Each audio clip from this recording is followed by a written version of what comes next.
Mafia Boss divorced his gentle wife, then a convoy of black SUVs came to take her home. Adrian Voss didn't even look up when he said it. He was on the phone, feet on his desk, a glass of scotch sweating onto a contract worth 8 figures, and he said it like he was talking about a chair he'd bought and grown tired of. She's useful, safe, quiet. Exactly what I needed at the time.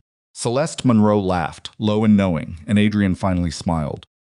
A real smile. The kind Vivian had spent 2 years trying to earn. Vivian stood in the hallway outside that office door, a pharmacy bag in her hand. Inside it, a prenatal ultrasound photo and a pair of tiny white baby shoes she'd bought that afternoon, heart hammering, lips pressed together to keep from crying in the store. She never made it through the door. She turned around, walked out. And by the time the sun came up, the most feared mafia boss in America would wake to find nothing but a wedding ring on his kitchen counter and a silence so complete it would take him 3 days to understand what it meant. If you've ever loved someone who made you feel invisible, stay, because what happens next will shake you to your core. Don't forget to subscribe to this channel and hit the like button so you never miss another story like this one. Drop your city or country in the comments. I want to see how far this story travels. Now let's begin. The pharmacy bag was still in her hand when Vivian reached the elevator. She didn't remember pressing the button. She didn't remember watching the floor numbers descend. What she remembered, what would stay with her long after everything else faded, was the specific timbre of Adrian's laugh. Easy, unguarded. The laugh of a man with nothing to hide because he had never considered that he might be caught. Useful, that was the word. Not loved. Not cherished. Not even particularly wanted. Useful. Vivian turned the word over in her mind the way you turn over stone expecting dirt and find something that bites. She had spent 2 years in that penthouse. 2 years learning which silences were safe and which ones meant she should leave the room. 2 years pouring coffee she'd been instructed not to make too strong, wearing dresses chosen for her, sitting through dinners where the conversation stopped when she entered and resumed the moment she excused herself. She had told herself that was marriage, that was what you accepted when you married a man like Adrian Voss. The elevator doors opened to the parking garage. Vivienne walked to her car, the silver Audi that Adrian had bought, because it photographed well and sat in the driver's seat without starting the engine. The pharmacy bag crinkled when she set it on the passenger seat. She stared at it for a long moment, then reached inside and pulled out the ultrasound photo. It was the size of a playing card, grainy, mostly shadow and a small comma-shaped blur that the technician had circled in red ink and labeled with an arrow. 8 weeks. Vivienne pressed her thumb against the edge of the photograph. She'd been so certain, sitting in that clinic chair, that tonight would change everything. That Adrian would sit down. That his face would do something real for once. That whatever distance had grown between them would finally have a reason to close. She put the photograph back in the bag.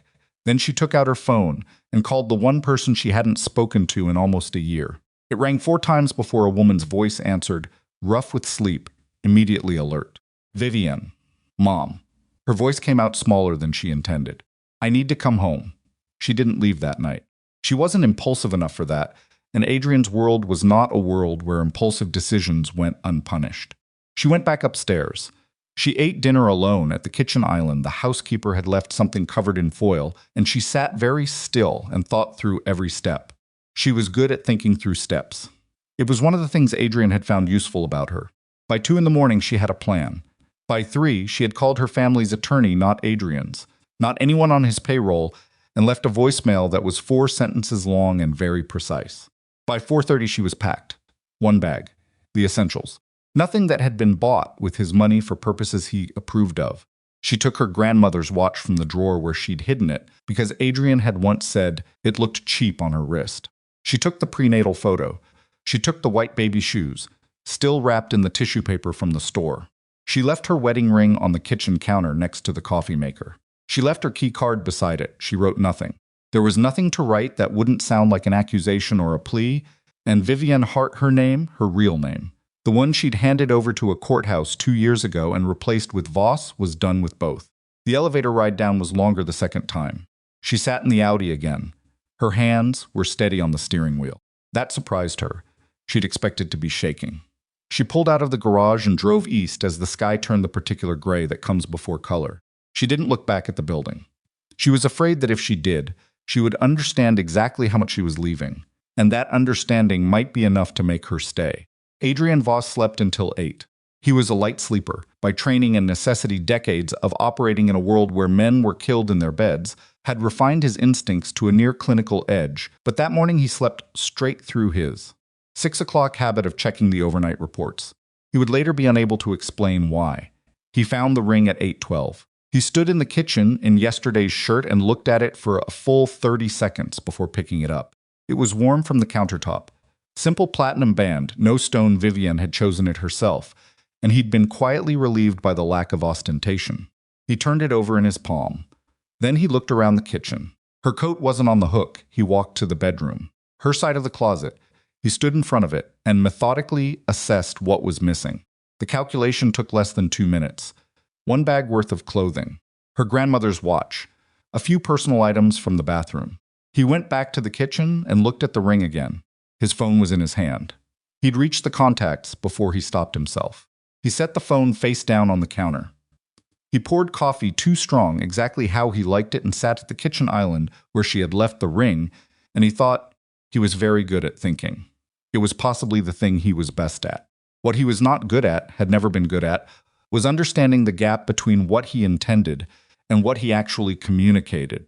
He had told Celeste that Vivienne was useful.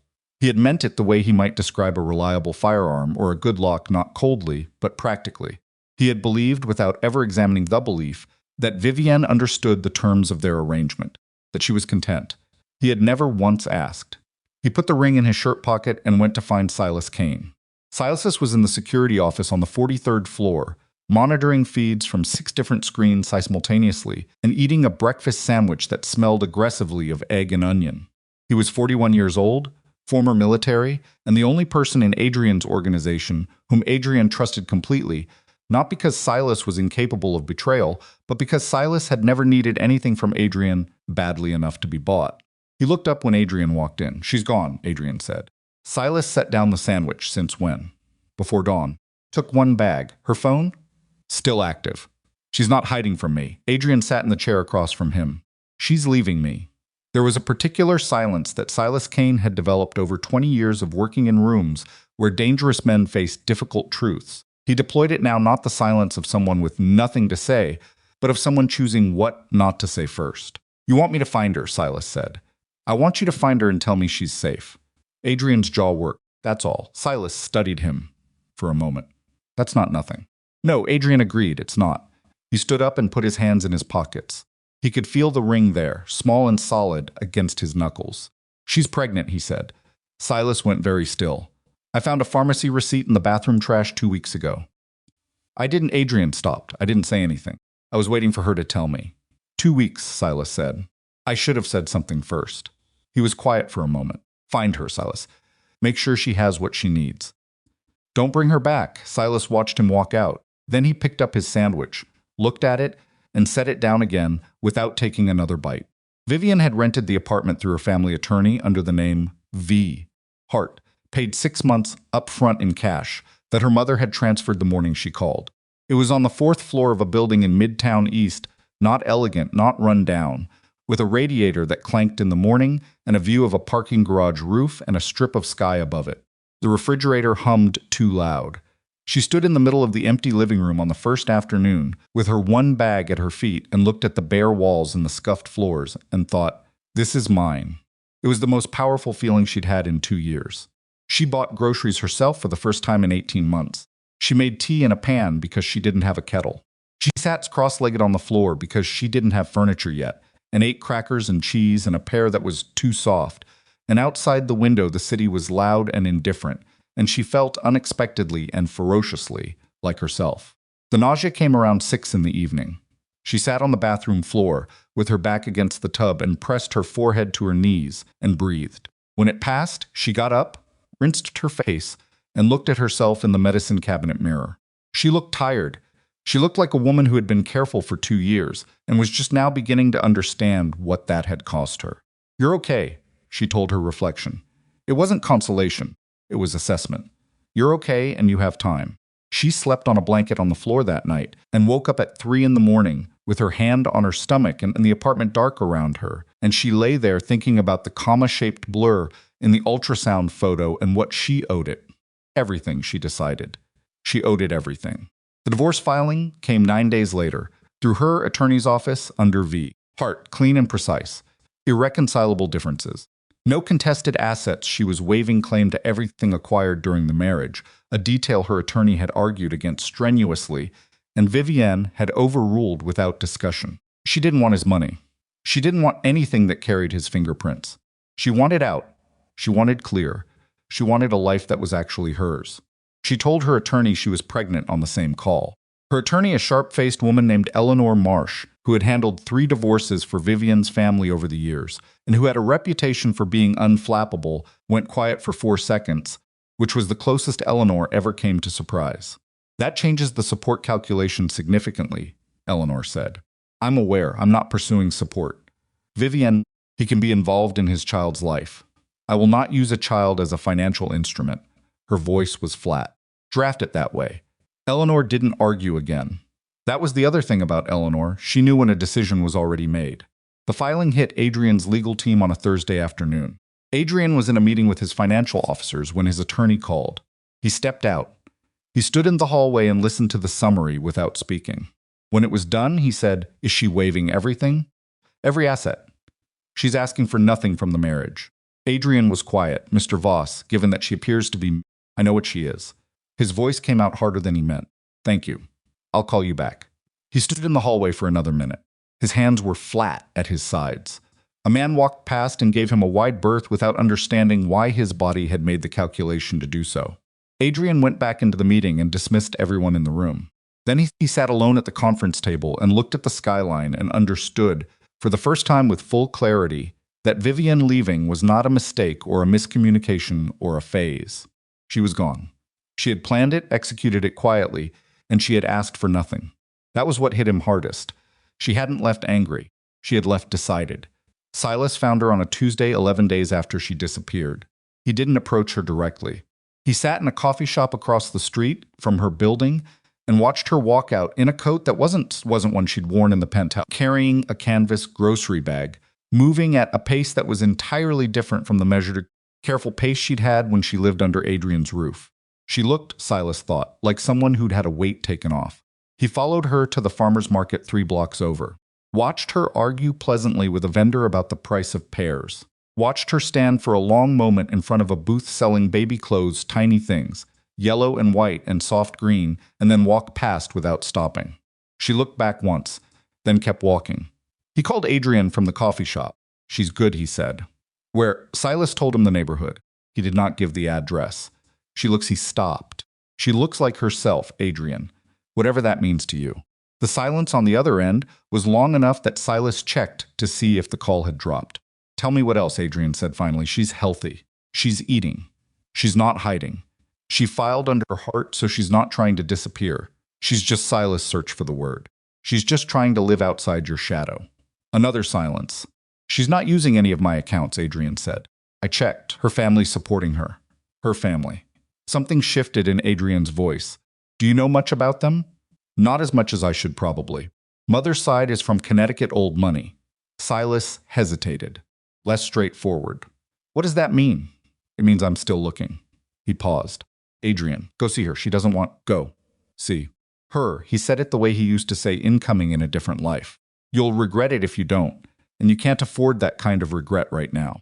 Adrian showed up at her building on a Thursday evening. No security, no driver. He took a cab, which he hadn't done in 11 years, and stood outside on the sidewalk for a full minute before buzzing her apartment. She didn't answer the first time. He buzzed again. Her voice through the intercom was wary in a way that cut him. "Who is it?" "It's me." A pause. "How did please, Vivienne?" The lock clicked. She met him in the hallway outside her apartment, not inside.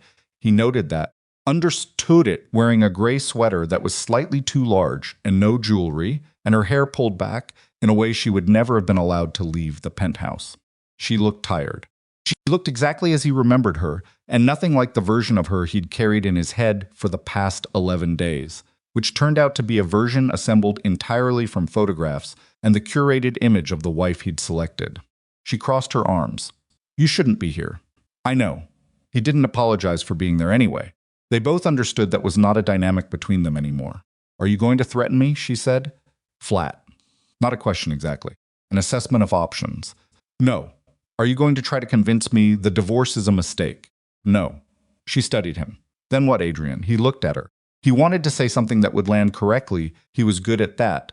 At reading a room and finding the exact pressure point, but standing in her hallway outside her apartment with her arms crossed and her face telling him exactly what it cost her to even open the building door, he found that every prepared sentence had left him. I didn't know you were pregnant, he said. Her chin lifted slightly. I found the receipt 2 weeks ago. I was waiting for you to... He stopped. Try it again. I should have said something. I wanted you to tell me in your own time. That was a mistake. That's not why I left. He did know. The ring on the counter had told him everything the pharmacy receipt hadn't. I know what I said to Celeste. Her jaw tightened. I meant it the way someone means it when they're not paying attention, he said. Which is not a defense. I know it's not a defense. Useful, she said. Quiet and precise. That's what I was. Yes. He didn't look away. That's what I reduced you to in my own head, because it was easier than admitting that you were actually the best part of my life, and I was too... He stopped. His mouth pressed into a line. I was too afraid of that to say so. Vivian looked at him for a long moment. Her expression didn't soften exactly, but something in it shifted from waiting for the threat to being surprised there wasn't one. You don't get to do this, she said. Do what? Show up honest when it's convenient. Her voice stayed even. I spent 2 years being what you needed me to be. Every conversation calibrated. Every reaction appropriate. Every need set aside, because your world didn't have room for a wife who took up space. She uncrossed her arms and put one hand on the doorframe behind her. And now you're here telling me I was the best part of your life. And you want me to what, Adrian? Come home? No, he said. I don't. She blinked. I want you to know I understand what I did. I want you to know I'm not going to use the pregnancy to manipulate you, and I'm not going to weaponize my attorneys or my resources or any of the leverage you know I have available. He looked at her steadily. I want you to know that whatever else I am, I will be a father to this child if you allow it. Without conditions. The hallway was very quiet. The radiator somewhere above them knocked once and went still. You don't get to suddenly become a husband, Vivian said, because you discovered what you were about to lose. I know that. I need you to hear that. And not turn it into a project. She looked at him. I know how you work, Adrian. I know how you fix things. This isn't a thing to be fixed. I know that too. He reached into his coat pocket, and for one horrible second she braced herself, and then he set his business card on the little ledge beside her door. My personal cell, not the office line, not Silas. Me. He stepped back. If you need anything, if something happens, if you just stopped. Anything. He went back down the hallway. She stood in the doorframe and watched him walk to the elevator. She expected him to turn around. He didn't. The elevator doors closed. Vivienne stood there for another minute. Then she looked at the business card on the ledge. She picked it up. She didn't throw it away. She told herself it was pragmatic. She was pregnant and alone in a new apartment in a city where her address was not registered to her legal name. Keeping a line of communication open with the father of her child was rational. She was not wrong. But she also put the card in the small drawer next to her bed, which was not an especially pragmatic place to keep a business card. 3 days passed. 4.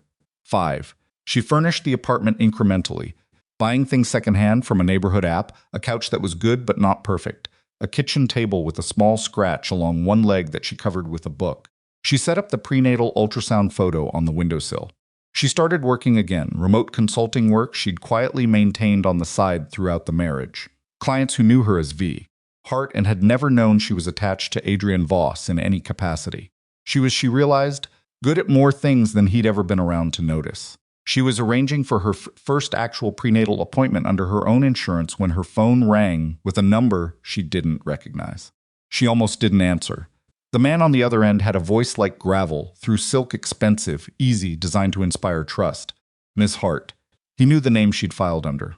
My name is Nolan Creed. I work with your husband, your soon-to-be former husband. I'm calling because there's something you need to know. Something his attorneys are preparing.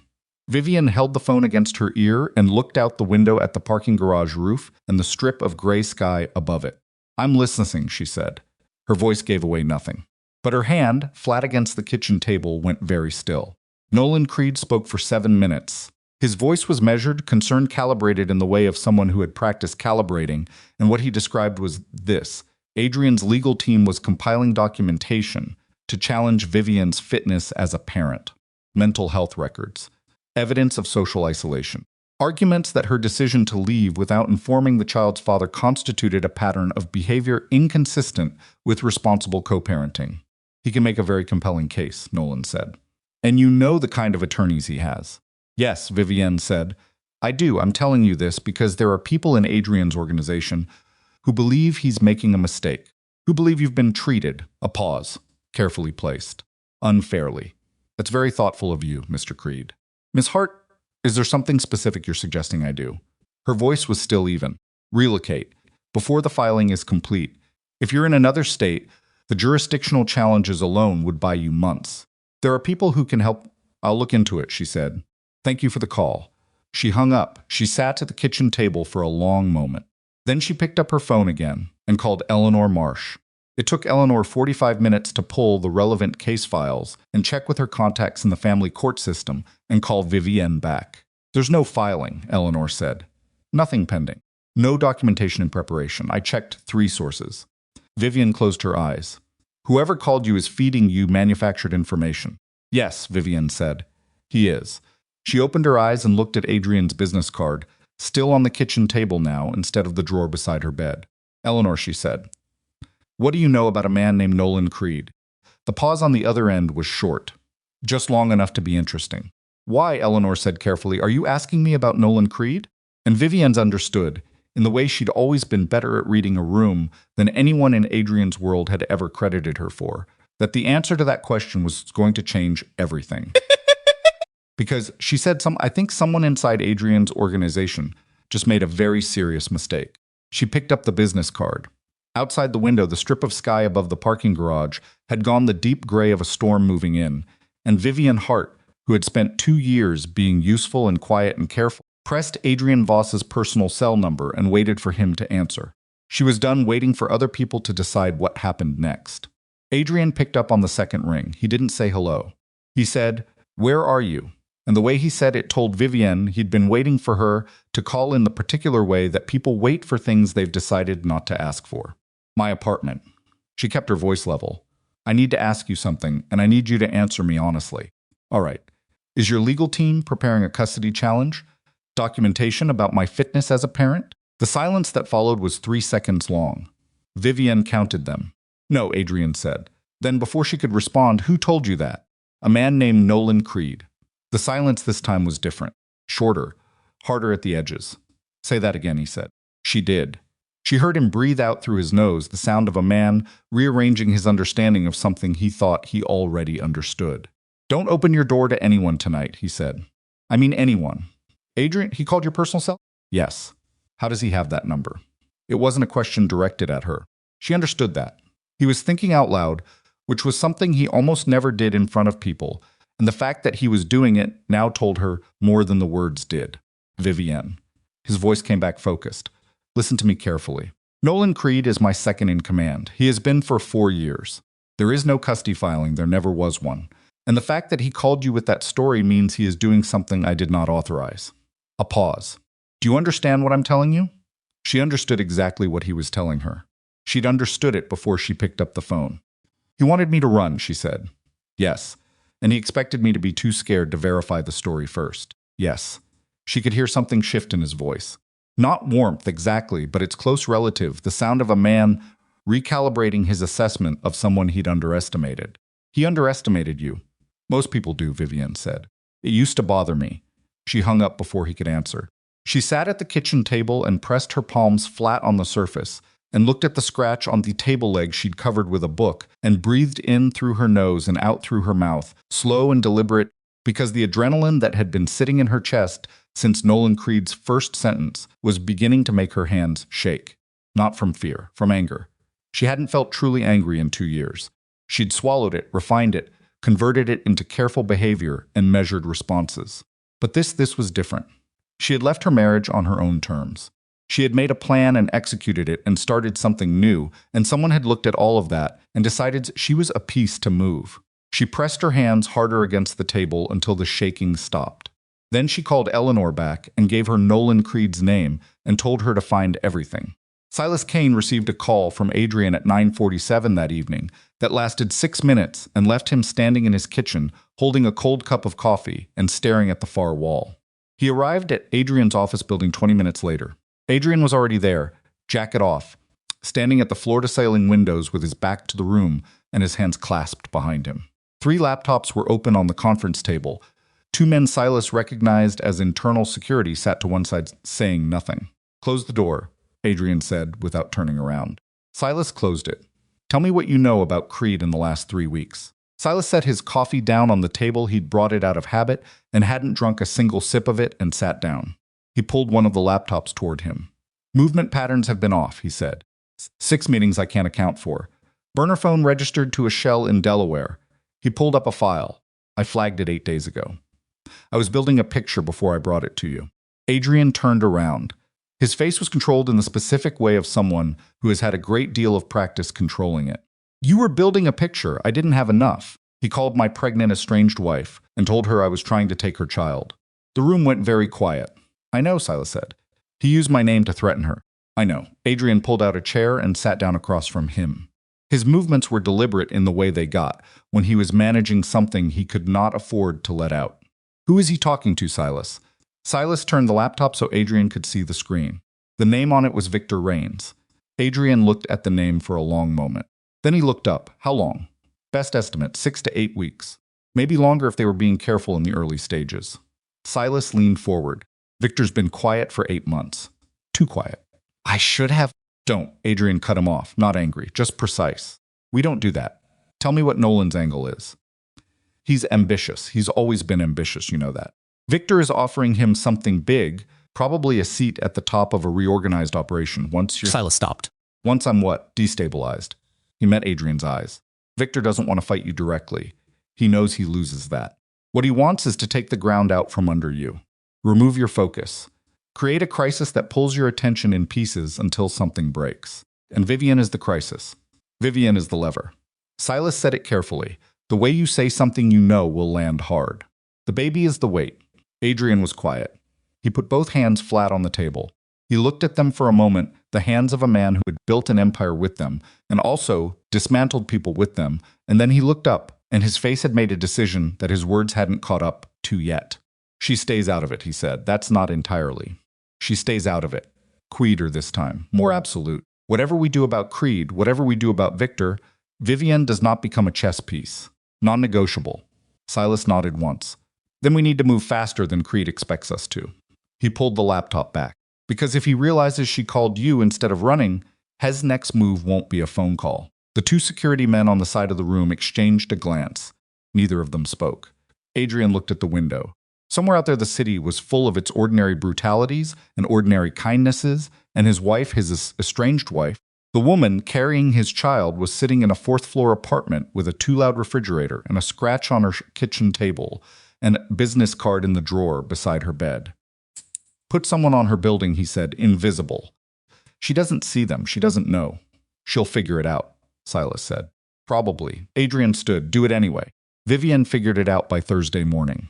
She recognized the tale not because she was looking for it, but because she had lived for 2 years in a household where security was ambient as weather, and you developed a sense for the particular quality of attention that trained men paid to their surroundings.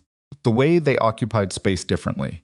The way they never quite looked directly at the thing they were watching. The man in the gray sedan across from her building was good. He changed positions twice and kept his face angled away. But he bought the same coffee from the cart on the corner 2 mornings in a row at 7:15, and nobody bought the same terrible corner cart coffee twice unless someone was paying them to be somewhere at 7:15. She called Adrian. "You put someone on me," she said. "A beat." "Yes. I told you I didn't want Nolan Creed knows where you live," he said. "He has your personal cell number. He is working with Victor Rains, who is not a man who sends phone calls as his second move." He paused. "You can be angry with me for the surveillance. That's fair. But I'm not pulling it." She opened her mouth, closed it. "Vivian." Something in his voice that she hadn't heard before. Not soft, Adrian didn't do soft, but something honest in a way that didn't have a shape to it yet. "I understand that I lost the right to make decisions for you. I know that. But this one isn't about you and me. It's about keeping you and the baby physically safe while I deal with a problem I created by being the kind of man you left." He let that land. "Tell me to pull the detail." "I will, but I need you to understand what you'd be walking away from." The pause between them stretched. Is he dangerous? She said. Creed. He wouldn't be useful to Victor if he weren't. Another pause. The man in the gray sedan, Vivian said. He needs to stop buying the corner coffee. It's terrible and it's making him obvious. Adrian was quiet for a moment. I'll pass that along. She hung up. She stood at her window and looked down at the street and at the strip of gray sky above the parking garage and pressed one hand against her stomach, feeling nothing except the particular weight of a body that was beginning to be two people. And she didn't know if she'd made the right decision. She almost never knew in the moment. What she knew was that she'd made a decision that was hers, informed by her own assessment, and that was different from every decision she'd made in the penthouse.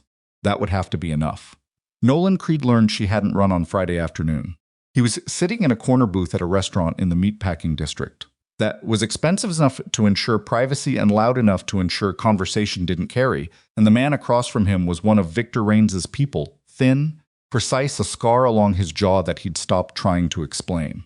His name was Garrett, which was probably not his name. She called Voss, Garrett said. He says it the way you report a weather change. Informational. Within 2 hours of your call. Nolan wrapped both hands around his glass. The ice had melted. She wasn't supposed to verify. No, she wasn't. Garrett looked at him. Victor is disappointed. Victor is disappointed, Nolan said. That's what we're doing. Victor is disappointed. The tone isn't, I've been inside Adrian's organization for 4 years. Nolan leaned forward. His voice dropped into something flat and pressurized. I've handed Victor financial routing information, security rotation schedules, the names of every federal contact Adrian has cultivated in the last 3 years. I have given him everything he needs to dismantle that organization from the outside. I need 6 more weeks. Garrett looked at him. Victor wants faster, he said. Victor can want whatever he likes from wherever he is. Nolan sat back. Voss trusts me.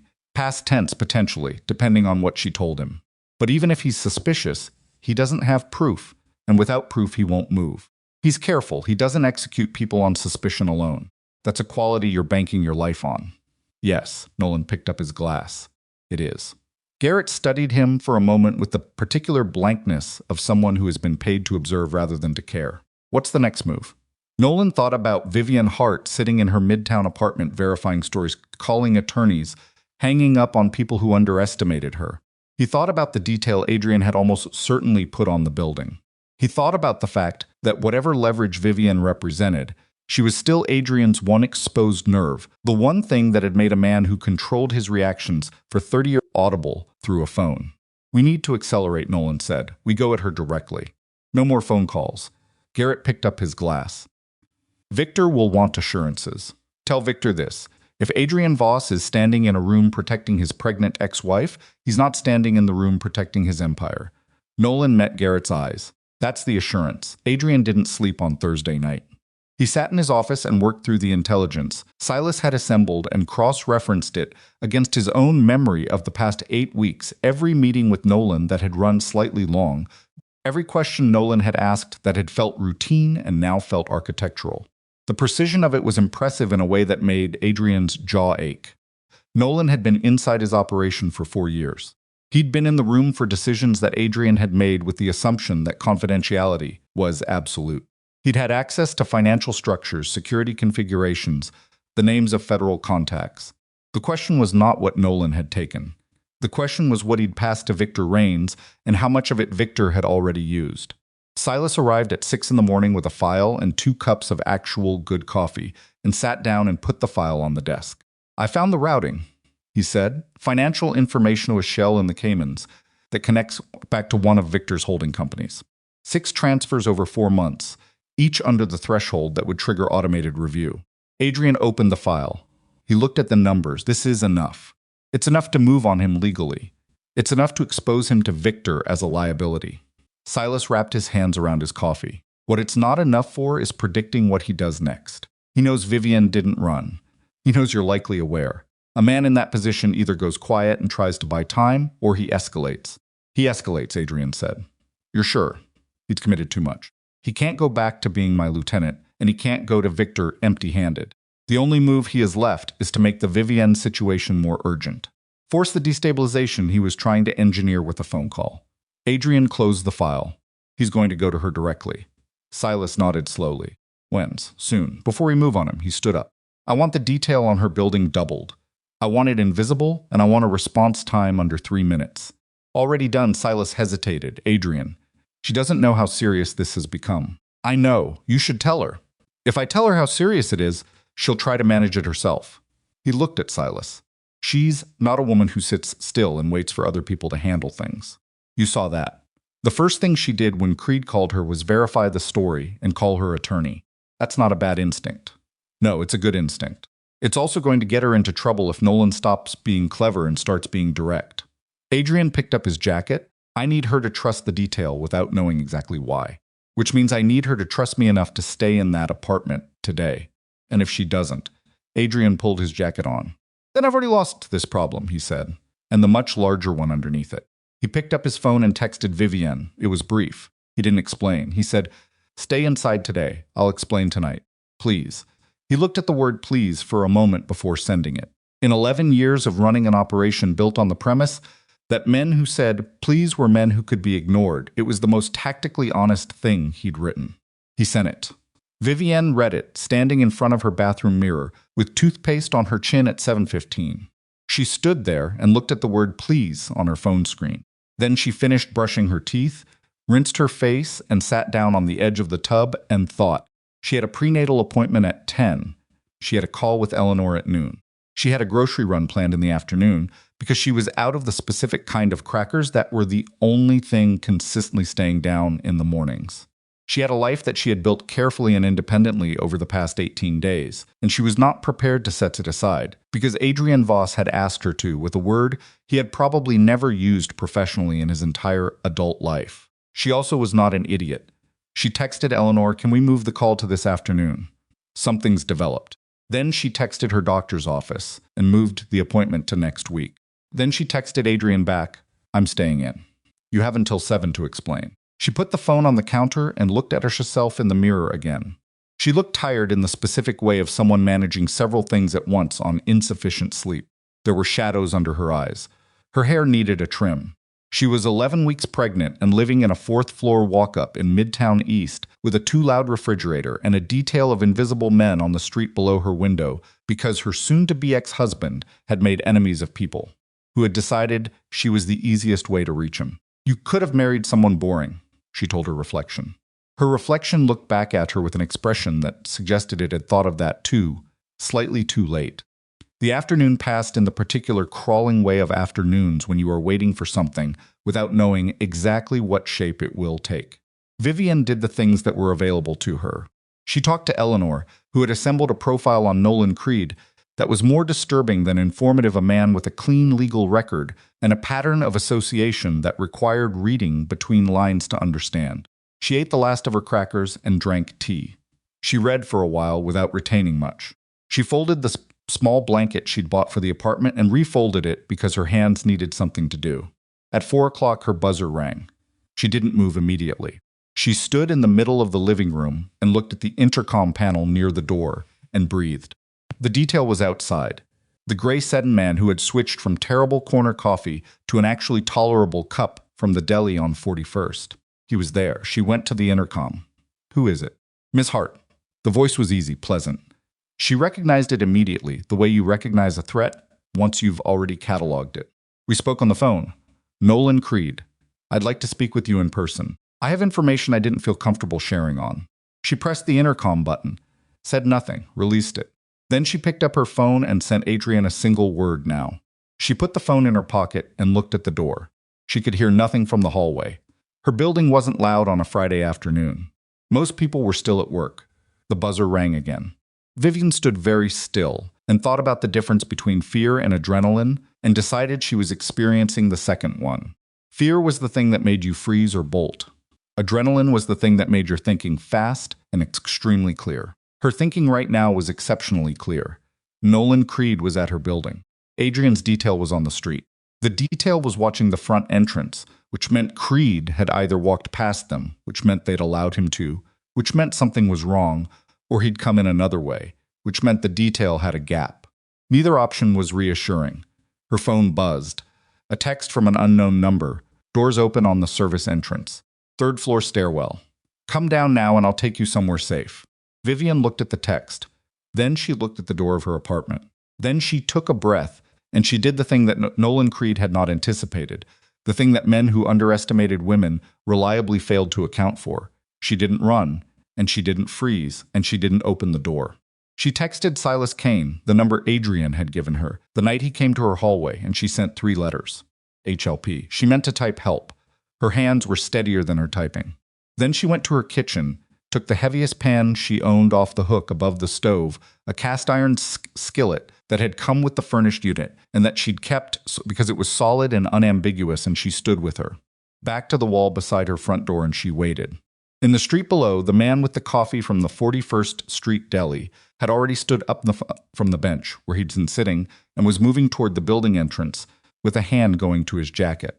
2 doors down, a parked car that had been there since noon suddenly had its engine running. On the 43rd floor of a building 11 blocks away, Silas Kane read a 3-letter text and stood up so fast his chair rolled back and hit the wall. And in the lobby of Vivienne's building, Nolan Creed checked his watch and looked at the elevator panel and made the decision that people who have already committed make when they realize patience has run out. He pressed the button for the 4th floor. The doors closed. Vivienne heard the elevator moving through the wall. She tightened her grip on the pan. Her breathing was even. Her heart was going fast, faster than she'd have liked. But her breathing was even because she had learned something in the last 18 days that had taken her the previous 2 years to understand. She was not the woman who waited for other people to decide what happened to her. The elevator stopped on her floor. She heard the doors open. Footsteps in the hall, unhurried, the footsteps of a man who expected the door to open when he knocked. A knock, 3 times, even Ms. Hart. Still pleasant, still easy. I know you're in there. I'm just asking for 5 minutes. Vivienne said nothing. Your husband isn't coming, Nolan said. Whatever you sent, whoever you called, there's a situation at his building right now that's keeping him very occupied. You have about 20 minutes before anyone gets here. A pause. I'm not here to hurt you. You're here to move me, Vivienne said. Her voice came through the door flat and clear. A beat of silence. Yes, Nolan said. The pleasantness dropped out of his voice like something set down. What was underneath it was not rage, it was worse than rage. It was professional and focused and completely without heat. We can do this easily, or we can do it less easily. Either way, I need you downstairs in the next 10 minutes. And if I say no, Miss Hart. His voice came close to the door. Very close. You're 11 weeks pregnant, you're alone, and the man you called for help is currently dealing with a coordinated problem I designed 3 weeks ago. Say no if you want. But the math doesn't favor it. Vivienne pressed her back against the wall and stared at the ceiling and ran the math herself. It did not, she had to admit, favor it. She lowered the cast-iron pan. She looked at the door, and she made the decision that a woman who had spent 2 years being underestimated and 18 days becoming herself makes when she understands that the next few minutes will determine everything that comes after. All right, she said. Her voice was steady. Give me 2 minutes. Vivienne took the 2 minutes she'd asked for. She used the first 30 seconds to put the cast-iron pan back on the hook above the stove, because carrying it downstairs would tell Nolan everything about her state of mind, and she needed him to believe she was complying. She used the next 40 seconds to go to the bathroom, run cold water over her wrists, an old trick her mother had taught her for bringing the heart rate down, and look at herself in the mirror one more time. Not for comfort, for inventory. She needed to know exactly what she was walking into, and she needed her face to give away precisely nothing. She used the remaining 50 seconds to pull up her recent texts and forward the entire thread, Nolan's unknown number text, her 3-letter message to Silas, the timestamp on Adrian's earlier pleas to Eleanor Marsh, with a single line attached, "If you don't hear from me in 2 hours, give this to the FBI." Then she put her phone in her coat pocket, picked up her keys out of habit, and opened the door. Nolan Creed in person was not what she'd constructed from his voice. She'd expected something harder. What she got was a man in his mid-40s with a face that had been arranged by long practice into an expression of reasonable concern, broad shoulders, good coat, the kind of tan that came from actual sunlight rather than a booth, and eyes that were the precise gray-brown of river water in November. Not dangerous looking. That was the point. He'd built a career on not looking like what he was. He looked at her for a moment, taking inventory the same way she was. You look calmer than I expected, he said. You look exactly like I expected, she said. He almost smiled. Not quite. He stepped back from the door and gestured toward the elevator, with the open-handed courtesy of a man who wanted her to believe this was a conversation she was choosing to have. She walked past him into the hallway. The elevator ride was 16 seconds. Neither of them spoke. Vivian watched the floor numbers descend and kept her breathing at the pace she'd set in the bathroom and thought about the detail on the street. The man from the bench with the deli coffee. The car with the engine running. She'd heard the elevator moving before Nolan knocked, which meant he'd come up alone, and the service entrance he'd texted her about was either a misdirection or a second exit point. She was betting on misdirection. The lobby was empty. The afternoon light came through the glass doors in long flat rectangles, and the doorman's desk was unoccupied. She filed that away. The doorman who should have been there at 4:15 on a Friday wasn't there, which meant Nolan had managed that problem before he buzzed her unit. He walked her to the front entrance. Outside, a black sedan was parked directly in front of the building. Not the gray one she recognized. Different car, different plates. The detail's car, the one with the running engine 2 doors down, was gone. Vivian stopped walking. "Where's the detail?" she said. "Relocated," Nolan said. He said it simply the way you'd say redirected or reassigned. Administrative how? A call to their radios indicating a threat at Mr. Voss's office building. Authentic sounding. Authenticated. He put his hand on the door. "They'll figure it out in about 20 minutes. We'll be gone by then." Vivienne looked at the sedan. A driver in the front seat, facing forward, not turning around. The back seat empty and waiting. She thought about the 3-letter text to Silas. She thought about Eleanor's 2-hour window. She thought about the cast iron pan on the hook and the fact that she had made a decision in her apartment, and the decision was not to be the woman who freezes. She got in the car. They drove for 11 minutes. She tracked it without looking at her phone. She watched the streets through the window and marked turns right on Lex, left on 49th, right again, the particular slant of late afternoon light telling her they were moving east and then south. They stopped in front of a building she'd never been inside, a mid-range hotel on the east side with the anonymous face of a building that prided itself on discretion.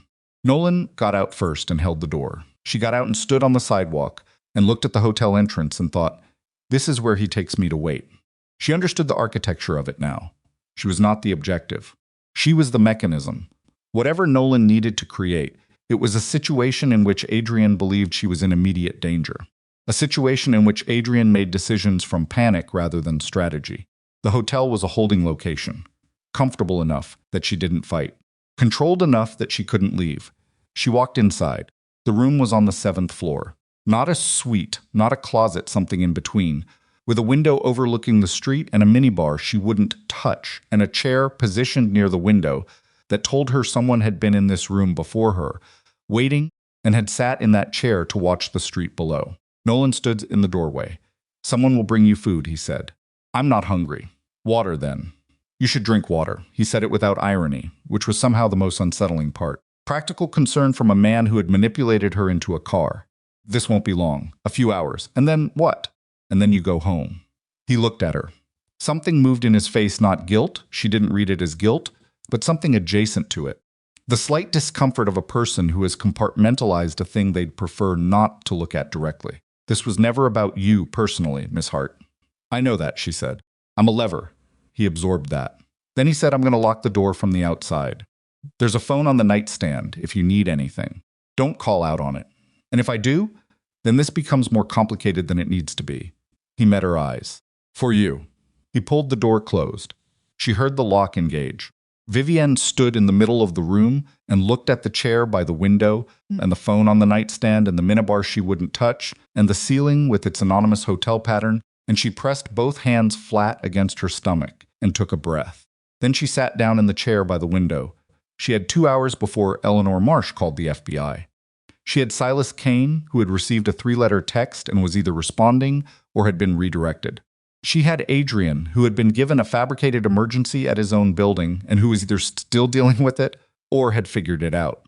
She had a window overlooking a street, and she realized one more thing she hadn't used yet. She took her phone out of her coat pocket. Nolan hadn't taken it. That was his first mistake. She opened it and looked at the screen and thought carefully about what she had available and what would be visible. Because a text to Silas or Adrian would send a notification through channels that Nolan might be monitoring. She needed something lateral. She needed someone outside the immediate network. She texted Eleanor, 7th floor, window faces east. Hotel is the Hargrove on 51st. I'm okay, start the clock. Then she turned the phone to silent and put it back in her pocket. Outside the window, the street was doing its ordinary Friday afternoon things. Cabs, people with bags, a woman walking a dog that was pulling too hard on its leash. The sun was getting low and the light was going gold and orange at the edges, the kind of light that made everything look briefly better than it was. Vivian watched it and waited. Silas Kane read HLP at 4:03. He was in the elevator before he finished reading it, jacket on, moving. He called the detail on Vivian's building as the elevator descended the man from the bench, whose actual name was Torres, and got 3 rings and a voicemail, which meant Torres had been pulled, which meant someone had made a call that sounded like Adrian's operation, and wasn't. He called Adrian. "We have a problem," he said, when Adrian picked up. "Creed's at her building. The detail's been redirected." I know." Adrian's voice was tight in the way of someone already moving. "Get there." "What's the fabricated emergency?" "Bomb threat at the office building. It's been cleared, but it pulled 3 of my people, including Torres." He paused. "He planned this around our response patterns, Silas. He knows how we move. He's been watching us move for 4 years." The silence was very brief. "How long ago did she text you?" Silas checked. 6 minutes. She might still be in the building. Or he had a car ready. She might have been in that car 4 minutes ago. He came out of the elevator into the parking garage and moved to his car. "Adrian, I need to know something right now, and I need a straight answer." "What?" "If Creed has already moved her, if she's not in that building when I get there, do you want me to come back and lock down the office and run this as an organization threat, or do you want me to find her first?" The pause this time was less than 2 seconds. "Find her first," Adrian said. "Everything else is secondary." Silas got in the car. "That's what I thought," he said. He wasn't being critical. It was assessment. "Then I need you to understand that Victor Rains is going to use the next 48 hours to move the southern networks, to move against the southern network while your attention is here." "I know that." "And you're still saying find her first." "I'm still saying find her first." Adrian's voice didn't waver. "Call me when you have a location." Nolan had been in the hotel hallway for 8 minutes when his phone rang. He looked at the screen. Garrett. He stepped to the far end of the hallway, near the stairwell door, and answered. "We have an issue," Garrett said. "What kind?" "Her attorney, Eleanor Marsh. She made a call to the field office 40 minutes ago. Someone's been notified." Nolan pressed his back against the wall. He worked through the timeline. Vivian had texted Eleanor before she came downstairs. He'd given her 2 minutes, and he'd assumed she used them to breathe and collect herself. That was his mistake. He'd underestimated the 2 minutes the same way he'd underestimated the phone verification of the custody story. He'd done it twice now. "How fast are we looking at?" he said. "Unknown. Marsh didn't give a location. But if the woman has her phone, she has her phone." He said it flat. He hadn't taken it, because taking it would have changed the calculus from compliance to captivity, and he'd needed her walking to the car on her own feet. Another mistake. The 3rd one in a row. "Then she's given a location," Garrett said. Nolan looked at the door of room 714. He looked at the stairwell behind him. He made a calculation in the particular way of a man who has already made one too many errors and knows that the next decision determines everything. "Change of plan," he said. "I'm moving her now." Victor says. "Tell Victor we're moving." He hung up. He went back to the door of 714 and unlocked it. Vivian was sitting in the chair by the window. She turned when the door opened, and he read her face in the 3 seconds before she reassembled it. She'd been expecting more time. He'd come back sooner than she anticipated. "We're leaving," he said. She didn't argue. That was what told him her phone was already in play. A woman who hadn't yet made contact would have argued, would have stalled. Vivian Hart stood up from the chair with the precise economy of movement of someone who had already done what she needed to do and was now buying time through cooperation. "Where are we going?" she said. "Somewhere quieter." "I'm 11 weeks pregnant, Mr. Creed. I'd like to know where I'm being taken." "You'll be fine, that's not an answer." He looked at her. She looked back at him with the particular steady quality that he had now identified as her baseline, not bravery exactly, not defiance, but a kind of factual calm that refused to be rattled into stupidity. He thought, not for the first time and with something approaching genuine feeling, that Adrian Voss had been extraordinarily stupid to let this woman go. "Downstairs," he said. "Different car." She picked up her coat from the bed and put it on. She didn't look for her phone. She already knew where it was. He walked her back to the elevator. The lobby of the Hargrove Hotel had 6 people in it when they came down. 2 guests checking in, a bellman with a luggage cart, a woman reading near the fireplace, and a man in a charcoal jacket near the entrance who was looking at his phone. Vivian clocked the man in the charcoal jacket in the first 2 seconds. He was too still for someone waiting casually. His eyes moved to the elevator before the doors had finished opening, then dropped back to the phone in the practiced way of someone trained to look away from what they're actually watching. She did not look at him again. She kept her eyes on the lobby floor in front of her and walked at Nolan's pace toward a side exit she could see at the far end of the lobby. The man in the charcoal jacket did not follow immediately. He waited 4 seconds, she counted them without looking, and then she heard him moving, and she knew that 4 seconds was the margin between her reaching the side exit and Silas's people reaching Nolan. They went through the side door into a narrow service corridor that smelled of linen and cleaning products. Nolan walked fast. Vivian kept pace because she needed to understand where the second car was before she decided anything. The corridor led out into a side street narrower than the main road, a car already running at the curb. Nolan reached for the door. And then 3 things happened in a space of 4 seconds that Vivienne would spend a long time afterward breaking down into individual beats. The first was a black SUV that came around the corner at the top of the side street and stopped, blocking it. The second was Nolan's hand going into his jacket in a movement that was not reaching for a phone. The third was Vivienne stepping away from him 1 deliberate step to the left, clean and fast, putting distance between herself and whatever was about to happen. The SUV's doors opened. Silas Kane got out of the passenger side. He looked at Nolan, the way men at each other when all the pretending is done and what's left is the bare structure of a problem to be solved. Nolan, he said. Nolan's hand was still inside his jacket. He looked at the SUV. Then at the service corridor behind him, and the man in the charcoal jacket was there now, filling the doorway. Then at the car at the curb with its engine running, and a driver who had not gotten out, which meant the driver understood that the math had changed. He looked at Vivienne. She looked back at him. From 6 feet away, with her coat on and her hands at her sides and her face telling him exactly what it had always told him, she had already done what she needed to do before he came back through that door. He took his hand out of his jacket. Empty, smart, Silas said. Nolan said nothing. Silas looked at Vivienne. You all right? Yes. She pulled her coat tighter. The side street was cold with the specific bite of an October evening coming on fast. I texted Eleanor Marsh. She may have already called. We know, we're handling it. He looked back at Nolan. Where's the second exit from this street? Nolan was quiet. There are 2 of my people on the main road and 1 behind you, Silas said. The driver in that car is going to step out in about 30 seconds when he realizes nobody's getting in. I'm asking where the exit is because I'd rather walk you out than drag you. Nolan looked at the SUV. His face had gone through several things in quick succession, and had settled on something that Vivienne recognized from 2 years of reading difficult men in difficult rooms: resignation, not surrender. Resignation was different. It was the expression of someone who has accepted that the current position is lost and is already thinking about the next one. There's a gate at the end of the block, he said. Opens to 52nd. Thank you. Silas gestured to the man in the charcoal jacket. Then he looked at Vivienne. There's a car on the main road for you. I need you to wait in it while I manage this.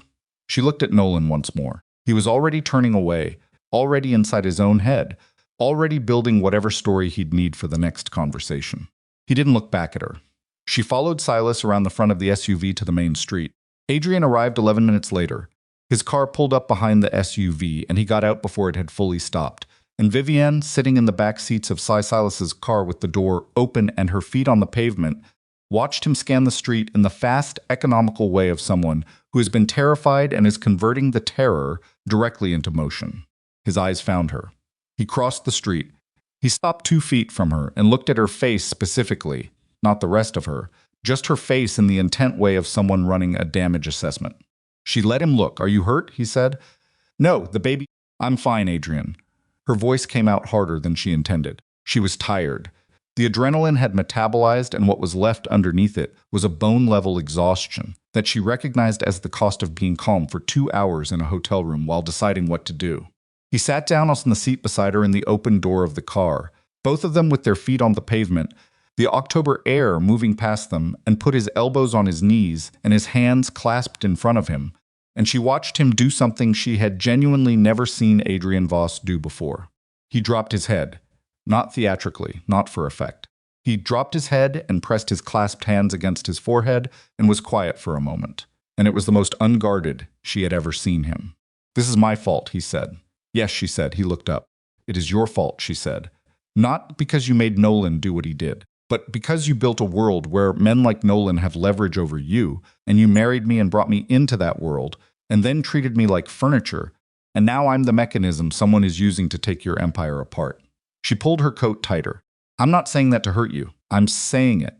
Because if you're going to fix this, you need to understand all of it." He held her eyes for a moment. "I know," he said. "What's happening with Victor Rains?" "Silas is managing Nolan. Victor will know within the hour that Nolan failed to move you. Whatever Victor's next step is, it's coming soon. Tonight, maybe." He looked at the street. He's been patient for months. Patient men run out of patience all at once. What does he actually want? The Southern Shipping Network. It's worth more than everything else I run combined. He paused. He thought, if he destabilized me through you, I'd make a mistake. Overreact. Give him an opening. Vivian was quiet for a moment. "And will I what?" "Overreact." He looked at her. "Will you do what you've always done?" she said. "Will you handle Victor Rains the way you handle people who threaten you, which is the way that keeps you up in power but also keeps you exactly what you are?" She looked at him steadily. "Because if you do, this doesn't end. There's always another Nolan, another Victor, another lever." She touched her coat pocket where her phone was. Another pregnant woman in a hotel room. The silence between them stretched. In the middle distance, Silas was speaking to someone on his phone. The man in the charcoal jacket had gotten into the SUV. The driver of Nolan's car, the one that had still been running, had finally turned off the engine and was sitting with his hands visible on the dash. "What are you suggesting?" Adrian said. "I'm not suggesting anything." She stood up from the car slowly, and he stood with her. "I'm telling you what the stakes are. Because you're going to make a decision tonight about how you handle Victor, and that decision is going to determine whether this child grows up watching his father repeat the same cycle or learning something different." She looked at him. "I know which one I want. I don't know which one you're capable of." She said it without cruelty. But it landed the way truth lands, not like a blow, but like a light in a room where someone has been operating in the dark, and suddenly the furniture is visible, and they have to decide whether they'd rather see it or not. Adrian looked at her. Then he looked down the street at Silas. Then he straightened up, and his face went through the thing it did when he was moving from one state into another, a closing off, a focusing, a narrowing of everything outward down to a single internal line. And Vivienne recognized it, knew it was happening, and waited to see which direction it went. "Go with Silas," he said. "There's a safe location on the Upper East Side. Not my building. Nothing connected to me directly." He looked at her. "Please," she studied him. "What are you going to do?" she said. "I'm going to make a phone call." He held her eyes. "And then I'm going to make a decision I should have made 6 months ago. Adrian. One that doesn't cost anyone else their safety to protect mine." He said it carefully, like he was tasting the shape of it for the first time. She looked at him for a long moment. Then she got back in the car. She didn't tell him to be careful. She didn't know yet if careful was the right instruction. But as the car door closed and Silas got behind the wheel and they pulled away from the curb, she pressed her hand against her coat pocket where her phone was and looked out the back window at Adrian standing on the side street in the October dark. He was already on the phone. What Vivienne did not know, what no one in Silas's car or Adrian's phone call or Eleanor Marsh's carefully assembled file knew yet, was the thing that Nolan Creed said in the 7 minutes between being walked to Silas's SUV and being put in the vehicle that would take him to Adrian's private security facility. He said it to the man in the charcoal jacket, whose name was actually Reyes. And he said it in the lobby of the Hargrove, through the 2 minutes they waited for the second car. And he said it the way a man says something he has been carrying for a long time and has decided it no longer serves him to carry alone. He said, "You know who she is?" Reyes looked at him. "The Hart family." Nolan's voice was flat. The resignation was still there, but something had come up through it, something almost like dark amusement. The bitter satisfaction of a man about to release a piece of information that will outlast him. "You've been running protection on Vivian Hart for 2 weeks, and nobody's done the deep pull on the family name." Reyes said nothing. "Her father," Nolan said. "Find out who her father is. Find out why he disappeared from this city 12 years ago. Find out what he did before he disappeared." He looked at the lobby doors. "And then ask yourself why, the day after Vivienne filed for divorce and every player in the Eastern Network got a quiet notification about Adrian Voss's domestic situation." He stopped. Let the pause do its work. Ask yourself why a convoy of black SUVs showed up at a family estate in Connecticut that has been dark for 12 years. Reyes pulled out his phone. Her father's name, Nolan said, was not always Hart. And the thing that had been moving beneath the surface of this story, beneath Vivian's careful independence, and her family's quick financial support, and her mother's four-ring answer, and the attorney named Eleanor, who had handled 3 Hart family divorces, and who had a contact in the FBI field office, and who had not hesitated for a second when Vivian called that thing broke the surface. Reyes was already typing. The SUV pulled up to the curb. Nolan got in. And 11 blocks away, in Silas's car on the Vivian Hart sat with her hand on her coat pocket and her eyes on the dark water of the river and felt, in the place just below her ribs where the baby was beginning to be real and present and undeniable, a vibration she recognized as her own phone receiving a call. She pulled it out. The number on the screen was not Adrian's, not Eleanor's, not Silas's. It was a Connecticut area code she hadn't seen on a screen in almost 2 years. Her hand went still. The phone rang a second time. Silas glanced at her in the rearview mirror. She answered it.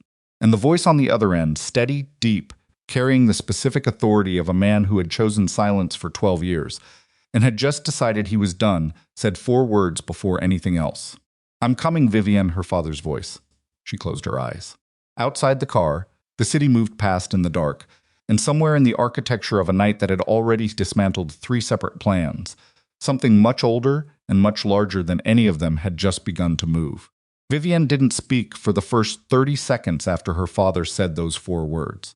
She sat in the back of Silas's car with the phone pressed against her ear and the FDR moving past the window in a stream of headlights and dark water, and she listened to the particular quality of the silence. On the other end of the line, the silence of a man who had said his piece and was giving her room to absorb it, which was a thing her father had always known how to do, and which she had not realized she missed until this moment. "How long have you known?" she said. Since the filing, his voice was the same. 12 years, and it was exactly the same, that particular register, low and unhurried, carrying weight the way good timber carries weight. "Eleanor called your mother the day you retained her. Eleanor works for our family. Eleanor always worked for our family." A pause. "I know you didn't know that. I should have told you before you left for New York." Vivian looked at the window. The river was very dark. "You should have told me a lot of things before I left for New York," she said. "Yes, he didn't qualify it. I should have." Silas glanced at her again in the rearview mirror. She caught his eyes and held up one finger. "Give me a moment," and he looked back at the road. "Where are you?" she said. 40 minutes out. She heard road noise behind him, the particular acoustic quality of highway speed. "There's a facility and estate, technically in Westchester, that my people have been preparing since yesterday. It's clean, it's secure, and it's not connected to Voss or anyone in his network." "Your people," she said. "I need you to say it." She kept her voice even. "Whatever you've been for the last 12 years, I need you to say what that means." A pause. The road noise continued behind him. "I was a broker," he said. "Legitimate and otherwise. I facilitated agreements between people who couldn't be in the same room. I moved money and information and occasionally people across borders that were difficult to cross." He paused again. "I stopped because your mother asked me to. And because you were 17 and I could see what I was building around you. And now I'm a retired man with significant resources and a daughter who is 11 weeks pregnant and being used as leverage by people who don't know her last name means anything." His voice stayed level, but something underneath it had sharpened. "That situation requires different behavior than retirement." Vivian closed her eyes for a moment. "The convoy," she said. Nolan Creed said something about a convoy. "I have 8 vehicles leaving the estate in 40 minutes. He said it the way he used to say, "I have a meeting at 3, simply factually, as a piece of information rather than a declaration. They're coming to wherever you are." "Adrian, I'm not coming for Voss," her father said. "I'm coming for you. What Adrian Voss does tonight is his own business. But where you are tonight is mine. A beat. Tell me where Silas Kane is taking you." She looked at Silas. "Upper East Side," she said. "Safe house. Address." She held the phone out to Silas. He took it without a word, listened, said an address, and handed it back. 40 minutes, her father said. "Dad." She hadn't used the word in 2 years. It felt strange in her mouth, slightly too large. "Is it going to be enough?" A pause. "Not hesitation, consideration." "It depends on what Adrian Voss does in the next hour," he said, "and on whether Victor Raines is smart enough to recognize when the geometry has changed." Another pause. "Get inside. Don't open the door until you see my face or Eleanor's." He hung up. Vivian lowered the phone. Silas said nothing for a moment. Then your father has 8 vehicles, apparently. Ray has called me 10 minutes ago. He kept his eyes as on the road. About your father's name, his original name. Vivian looked at his profile. You know, she said. I know enough. He merged onto a different road, smoother, heading north. Does Adrian know? No, she paused. Should he? Silas was quiet for 4 seconds. That, he said carefully, is going to be the most important question of the next 40 minutes. Adrian was on the phone with Victor Rains at 9:51. He had made 2 calls before this one. The first was to his attorney, a 3-minute conversation about the evidentiary package Silas had assembled on Nolan's financial transfers and what it would take to get it into federal hands by morning. The second was to a man named Castellano, who ran a legitimate shipping operation out of Baltimore and who had been a peripheral figure in Adrian's network for 11 years, a man who understood the value of certain agreements and the cost of ending them. The call to Victor he made from the sidewalk outside the Hargrove, because he didn't want walls around him for this one. Victor picked up on the first ring, which told Adrian that Victor had been waiting for it. Adrian, his voice was warm in the particular way of men who are winning. I've been hoping you'd call. I know what Nolan gave you, Adrian said. The routing information, the security schedules, the federal contacts. I know the timeline and I know the amounts. A brief pause. Not long enough to be discomfort. That's impressive. You built a 6-month operation around one assumption, Adrian said. That I would be too focused on Vivienne to manage everything else. That the personal and the professional would separate and you'd walk into the gap. He watched a cab pass on the street. You were right about the assumption. Wrong about how I'd respond to it. And how are you responding? I'm calling you. He put his free hand in his coat pocket. The night was cold and getting colder, and he hadn't brought a heavier jacket because he'd left his building in a hurry 3 hours ago and hadn't gone back. I want a meeting. Silence. Tonight, Adrian said. Neutral location. Just you and me and enough of our respective people to make everyone comfortable. You want to negotiate. I want to talk. He paused. There's a difference. Victor was quiet for a moment. Adrian could hear him thinking not literally, but the shape of the silence had the texture of a man reassessing. Victor Rains was 63 years old and had survived in his position for 22 years by being smarter than the men who wanted to replace him and more patient than the men who wanted to fight him. He did not make fast decisions. He made correct ones. The Meridian, Victor said. 11 o'clock. Private dining room. I'll be there, Adrian. A pause. Come alone. Or as close to it as a man like you can manage. Same to you. He hung up. He stood on the sidewalk for another moment. Then he called Silas. Tell me she's inside, he said when Silas answered. Pulling up now. Good. He looked at the street. Her father called her. A beat. I know. Tell me what you know about Thomas Hart. The silence this time had a different quality. He'd heard Silas be careful before it was a specific instance, the verbal equivalent of a man choosing his footing on uncertain ground. His name before Hart was Caruso, Silas said. Thomas Caruso. He operated on the eastern seaboard from roughly 1988 to 2003 as a facilitator.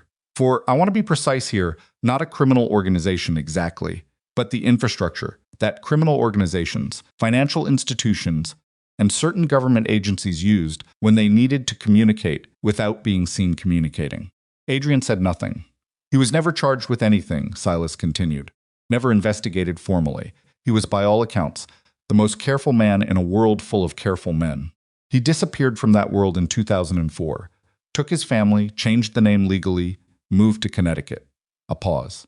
He's been quiet for 12 years. Until now. He has 8 vehicles headed toward the Upper East Side. Another pause. Adrian. He has the kind of infrastructure that doesn't appear on any file I have access to, which means it's either very well hidden or very well protected, or both. Adrian breathed out through his nose. The cold air made it visible for a moment. Vivian didn't know, he said. I don't think so. No. She married me without knowing who her father was. She knew who he was. Silas chose his words with the precision of someone threading a needle. She didn't know what he'd been. There's a difference. Adrian looked up at the building across the street. A hotel sign. A doorman. Ordinary people moving through an ordinary night. I'm meeting Victor at 11, he said. The Meridian. I need you on the building security, not with me. Adrian, she's more important. The meeting is secondary. He paused. I mean that. A very brief silence. That's new, Silas said. A lot of things are new. He straightened up. I'm going to the safe house first. I need 20 minutes with Vivian before I go to Victor. Her father will be there in 35. Then I have 20 minutes. He flagged a cab. Make sure there's coffee. She's been through a hell of an evening, and she doesn't drink alcohol. He got in the cab. The safe house was a brownstone on East 83rd, owned through 3 layers of corporate structure built years ago for exactly this kind of situation. It had 4 bedrooms, a kitchen stocked to a specific standard, and a security system that Silas had updated 6 months ago, and which operated independently of any network Adrian's people used for their main facilities. Vivienne was in the kitchen when Adrian arrived. She was standing at the counter with both hands wrapped around a mug of something hot and steam rising in front of her face, and she turned when he came in, but didn't move toward him and didn't speak first. He looked at her. She looked back. You talked to Silas, she said. Yes. Then you know about my father, yes. She looked at the mug, turned it slightly in her hands. I didn't know, she said, what he was. I knew he stepped away from something when I was 17, but he told me it was finance. Consulting. She looked up. I believed him because he was my father and I was 17 and I didn't. She stopped. I didn't want to know, maybe. I don't know. You don't have to explain it. I'm not explaining it to you. Her voice was quiet. I'm explaining it myself. She set the mug down. He's coming here. I know. Adrian put his coat over the back of a chair. He was tired in the specific way of someone who has been running on adrenaline for 4 hours and is beginning to feel the debt. I'm not going to be here when he arrives. She looked at him. I'm meeting Victor Rains at 11. He pulled out the chair and sat down across from her, not at the head of the table. Beside her, at the corner, close enough to talk without the table between them. I want to tell you what I'm going to do before I go. You're going to negotiate. I'm going to offer him the Southern Network. He said it flat, watching her face, not under duress, as a deliberate choice. I'm going to give Victor what he came for, and in exchange, I'm going to get a formal agreement that you and the baby are outside every conflict that follows from this. Untouchable by Victor, by his people, by anyone who operates in his network. Vivienne looked at him. That's your empire, she said. Part of it. He held her eyes. The part that's been the most legally exposed. The part that's cost the most people the most damage. He paused. The part that Nolan was selling to Victor anyway, piece by piece. Better I give it away on my terms than have it taken on his. And what does that leave you with? Enough. He said it without drama. The legitimate holdings are worth more now than the network was 3 years ago. The security company is profitable. I've been building toward this for a year without naming what I was building toward. He looked at his hands on the table. Maybe I knew something was going to force the decision. Maybe I was just tired. She was quiet. I'm not asking you to come back, he said. I told you that before. I'm not using this as leverage. He looked up. I just want you to know that the decision is made. Whatever you decide about us, about what we are or aren't going to be, it's made independent of that. She held his eyes for a long moment. Go to the meeting, she said. He nodded. He stood up and picked up his coat. She picked up her mug again. Don't let him see you need it to go well. He stopped. Victor Rains has been patient for months because he thought you were distracted and vulnerable, she said. Walk in like you're doing him a favor. Like surrendering the network is something you decided 6 months ago and he's just the convenient recipient. She looked at him over the rim of the mug, because that's actually closer to the truth than either of you currently knows. He held her eyes for 3 seconds. Then he put his coat on and left. The Meridian's private dining room was on the second floor, dark wood paneling, heavy curtains, a table that could seat 20, reduced by its arrangement to seat 6. Victor Rains was already there when Adrian arrived at 10:58. He was older than Adrian remembered from the last time they'd been in the same room 3 years ago, a territorial negotiation in Boston that had ended in a draw both men had accepted without pleasure. His hair had gone fully white since then. He was heavier, but his eyes were the same, dark, measuring, carrying the particular intelligence of a man who has learned to assess threats the way other men assess weather constantly, automatically, as a background condition of existing. 2 of his men stood near the far wall.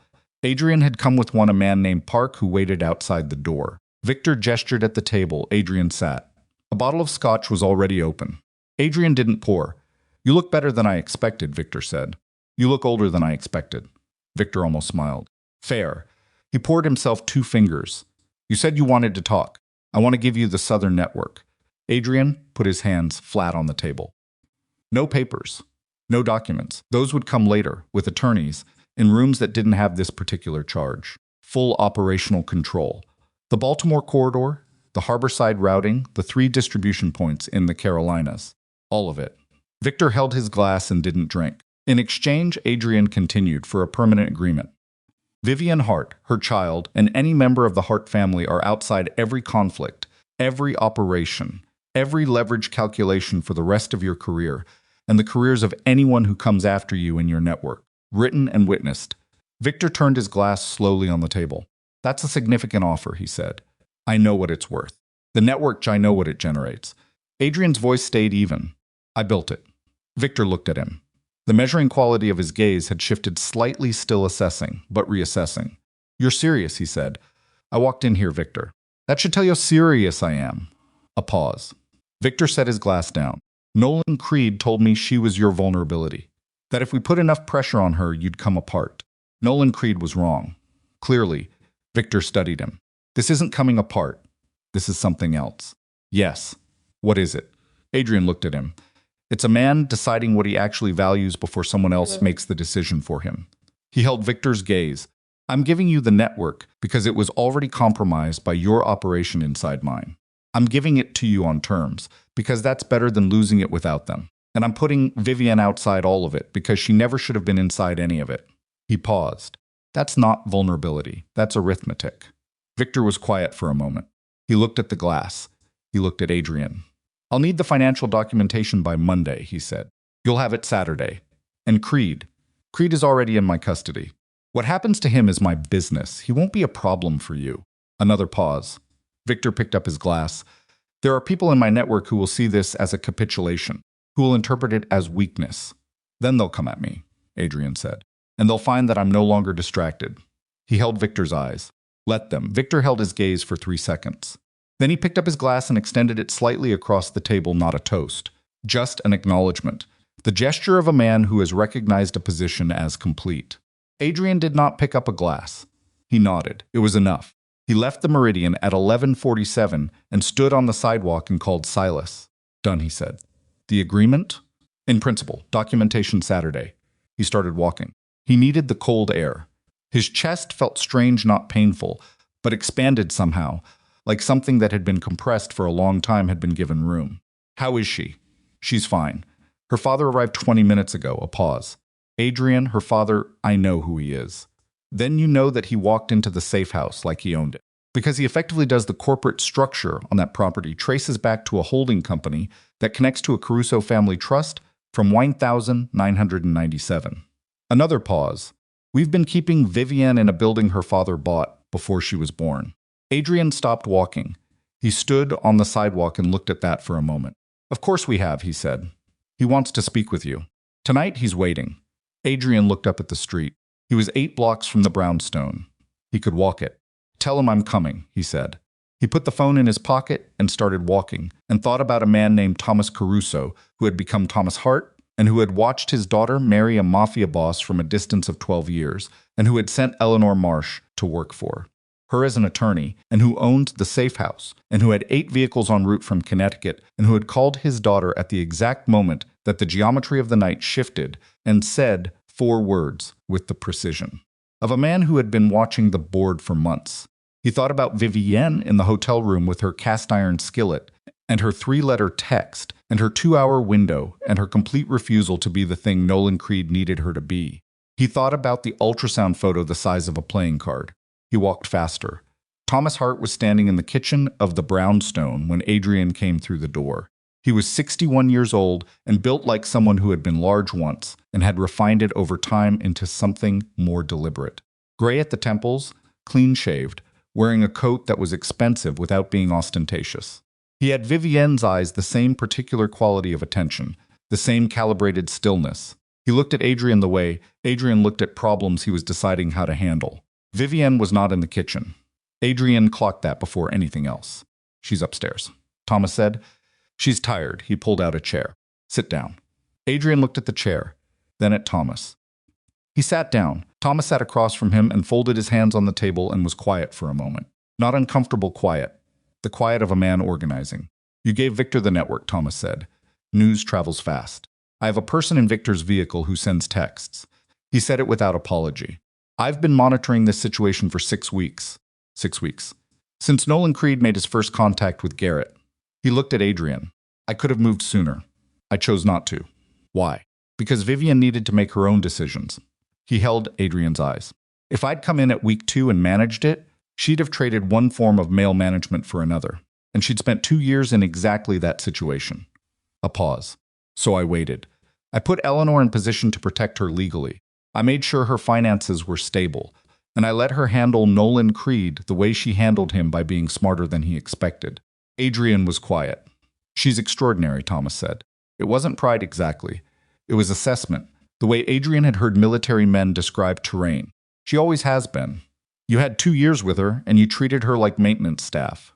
He said it without anger. Clinical. Factual. I know, Adrian said. I'm not saying it to make you feel it. Thomas looked at him. I'm saying it because I want you to understand the gap between what you had and what you understood you had. That gap is the entire problem. He unfolded his hands. The network is Victor's. You made the right decision. Whether you made it for the right reasons is between you and your own accounting. He paused. What I care about is the next decision, which is my daughter and her child. He held Adrian's eyes. I'm taking her to the estate in Connecticut tonight. She's going to rest and have proper prenatal care and decide in her own time, without pressure from you or me or anyone else, what she wants her life to look like. He paused. Can you accept that? Adrian looked at his hands on the table. The hands he'd built an empire with. The hands that had held the ring she'd left on the kitchen counter for 7 days before he put it in a drawer. Yes, Ed. No Sawyers? No surveillance, no contact unless she initiates. Yes. Thomas studied him. You're agreeing very easily for a man who doesn't agree easily. I'm tired of the alternative. Adrian looked up. I spent 11 years making decisions that cost other people things they couldn't afford to lose. I'm done with that arithmetic. He held Thomas Hart's eyes. She told me I could either repeat the cycle or learn something different. In front of an occupied car on a cold street, 11 weeks pregnant, 2 hours after your lieutenant kidnapped her. He paused. I'm capable of learning. Thomas looked at him for a long moment. She said that, he said. Yes, in those words, more or less. Adrian paused. She's better at this than either of us. Something shifted in Thomas Hart's face, not softening something more complicated than that. The expression of a man who has built walls for 12 years and is looking at one of them and finding it less necessary than it was. He stood up. I'll tell her you came, he said. Tell her Adrian stopped. He started again. Tell her the meeting went the way she said it would. Thomas looked at him. She told me how to walk in, Adrian said. She was right. Thomas held his gaze for another moment. Then he moved toward the door and stopped with his hand on the frame. She has her mother's instincts, he said, and my stubbornness. A pause. It's a difficult combination. I know, Adrian said. It'll be even more difficult in the child. He left. Adrian sat in the kitchen of the brownstone that Thomas Caruso had bought in 1997 and looked at the table and the empty chairs and the window above the sink where the city lights came through in a wash of orange and white, and he sat with the particular quality of quiet that comes after a long battle when the noise stops and you have to figure out what's left. He was still sitting there when he heard footsteps on the stairs. He looked up. Vivian stood in the kitchen doorway in the gray sweater that was slightly too large and her hair down from where she'd had it pulled back, and she looked at him with the expression he'd come to understand was her actual face, not the managed face from the penthouse, not the careful face from the hallway outside her apartment, but the one underneath all of that, tired and clear and entirely her own. My father said you were here, she said. I was about to leave. She looked at him. He looked back. Victor, she said. Done. The way you said. She leaned against the door frame and crossed her arms and looked at the floor for a moment. Nolan. Silas has him. The federal package goes to the field office in the morning. He paused. He won't be a problem. And the network. Victor's. Saturday. He held her eyes. It's done. She looked at him for a long moment. The kitchen was quiet around them. Somewhere upstairs, her father was doing whatever fathers did when they had just had the conversation he'd had and needed a moment. Why are you still sitting here? She said, not harshly. Genuinely. He thought about the answer, because he said, I keep expecting it to feel like losing and it doesn't. He paused. And I'm trying to understand what that means. Vivian looked at him. Outside, down on the street, a car door closed. Then another. The convoy had arrived 8 black SUVs parked in a row beneath the brownstone's exterior lights, their engines going quiet one by one in the October dark, and in the kitchen above them, 2 people sat with the wreckage of a marriage between them and the beginning of something else that didn't have a name yet, and neither of them spoke, and neither of them looked away. The convoy sat beneath the brownstone for 40 minutes before anyone moved. Vivienne was the one who finally broke the silence in the kitchen. She didn't say anything significant. She said, "There's more tea if you want it," and turned toward the stove, and Adrian said no. "Thank you," and stood up, and that was how the night ended between them, not with a declaration or a door slamming or anything that had the shape of a conclusion, but with the ordinary grammar of two people who had run out of the extraordinary and were left with what was underneath it. He left at 12:31. She watched his car from the kitchen window, not his car exactly. A cab he'd flagged from the corner, because he'd come here without his driver, and she found she respected that more than she could explain. The red taillights moved down the street and turned and were gone, and she stood at the window for another minute with both hands around the mug of tea she'd made for herself and not him, and she looked at the row of black SUVs still parked below and thought about the word convoy and what it meant that this was what her family looked like when it mobilized. Her father came downstairs at 1. He found her sitting at the kitchen table with the mug empty in front of her and her coat folded over the chair beside her. And he sat down across from her in the chair Adrian had occupied 20 minutes before and looked at her with the eyes she'd inherited and that she'd seen looking back at her from mirrors her whole life. "You should sleep," he said. "I know. We leave for Connecticut in the morning, 8 o'clock. "I know that too." She looked at him. "How long have you had Eleanor watching me?" He held her eyes. "Since you moved to New York." She absorbed that. 7 years. "Yes, before Adrian." Yes, she turned the empty mug slowly on the table. "And you didn't think I needed to know. I thought you needed to live your own life without knowing your father had people in it." He said it plainly, without defense. "I was trying to give you that. You were managing me." "Yes." He didn't flinch from it. "With better intentions than most of the people who've managed you, but the same basic mechanism." He put his hands flat on the table. "I'm sorry for that." She looked at him. He was 61 years old, and he'd built a world out of control and information, and the careful management of what other people knew. And here he was in a brownstone kitchen at 1 in the morning, telling his pregnant daughter he was sorry, and she believed him, which was its own complicated thing. "Does Mom know everything?" she said. "Your mother has always known everything." The corner of his mouth moved. "She's simply chosen, across 40 years, which parts to act on." Vivienne looked at the table. "She must have been terrified when I married Adrian." She was as. He paused. "She also said, and I'm quoting exactly, that you were the only person she'd ever met who could walk into a room run by dangerous men and walk out with the only thing in it worth keeping." He looked at his hands. "She meant your integrity, your capacity to stay yourself inside a situation designed to change you." Vivienne's throat tightened. She pressed her lips together and looked at the window. "I didn't stay myself," she said. "I bent. For 2 years I bent everything about myself into a shape that fit his world. And then you stopped. And then I stopped." She looked back at him. "But that cost something. That 2 years cost something I don't have a name for yet." Thomas Hart looked at his daughter for a long moment. "I know," he said. "I know what it costs." He said it with the weight of someone who had paid a version of the same price. "The name for it comes later. Usually when you're not looking for it." She held his eyes. Then she stood up, took the mug to the sink, rinsed it, and set it on the drying rack. 8 o'clock, she said. 8 o'clock. She went upstairs. Connecticut in October had the specific beauty of things that were ending gracefully. The trees going red and gold along the estate road. The light coming in at a lower angle through windows that were older than anyone in the house. The particular smell of a large property that had been closed for years and was being opened again, room by room, with the slightly damp, slightly sweet exhalation of spaces returning to use. Vivienne spent the first week doing very little. She slept more than she had in 2 years. She ate regularly for the first time in months. Her mother, who was a specific and particular kind of fierce that manifested entirely in the domestic and was no less formidable for it, kept the kitchen in a state of constant quiet production. She walked on the estate grounds in the mornings, bundled against the cold, moving at the pace of someone learning to be in their own body again. The prenatal appointment was on the second Tuesday. A doctor who came to the estate Eleanor's arrangement, of course, and who was unhurried and thorough, and who confirmed what Vivienne already knew. The baby was healthy. She was healthy. The stress of the previous weeks had not done structural damage, and she needed to sleep and eat and reduce her cortisol levels, which her body was generating at a rate consistent with someone who had recently been through sustained psychological crisis. "No kidding," Vivienne said. The doctor, who had clearly been briefed on the situation in outline, did not ask follow-up questions. She called Eleanor that evening about the divorce timeline.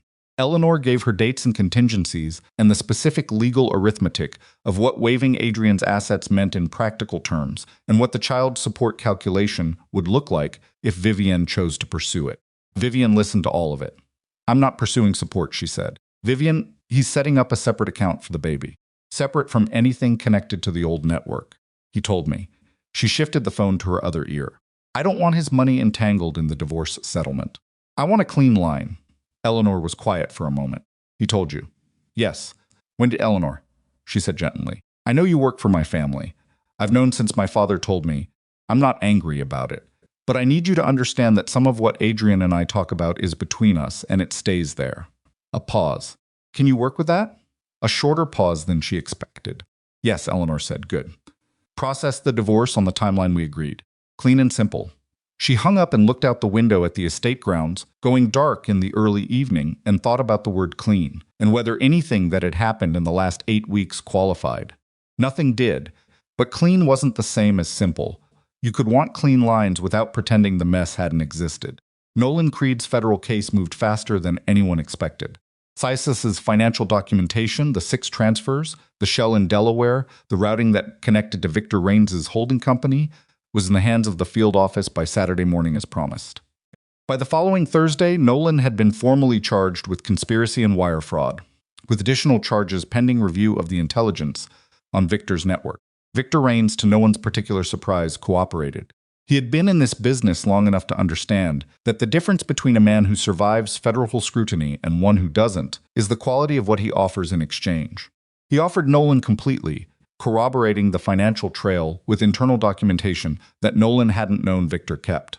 He offered 3 other names from his network who had been a problem for federal investigators for years.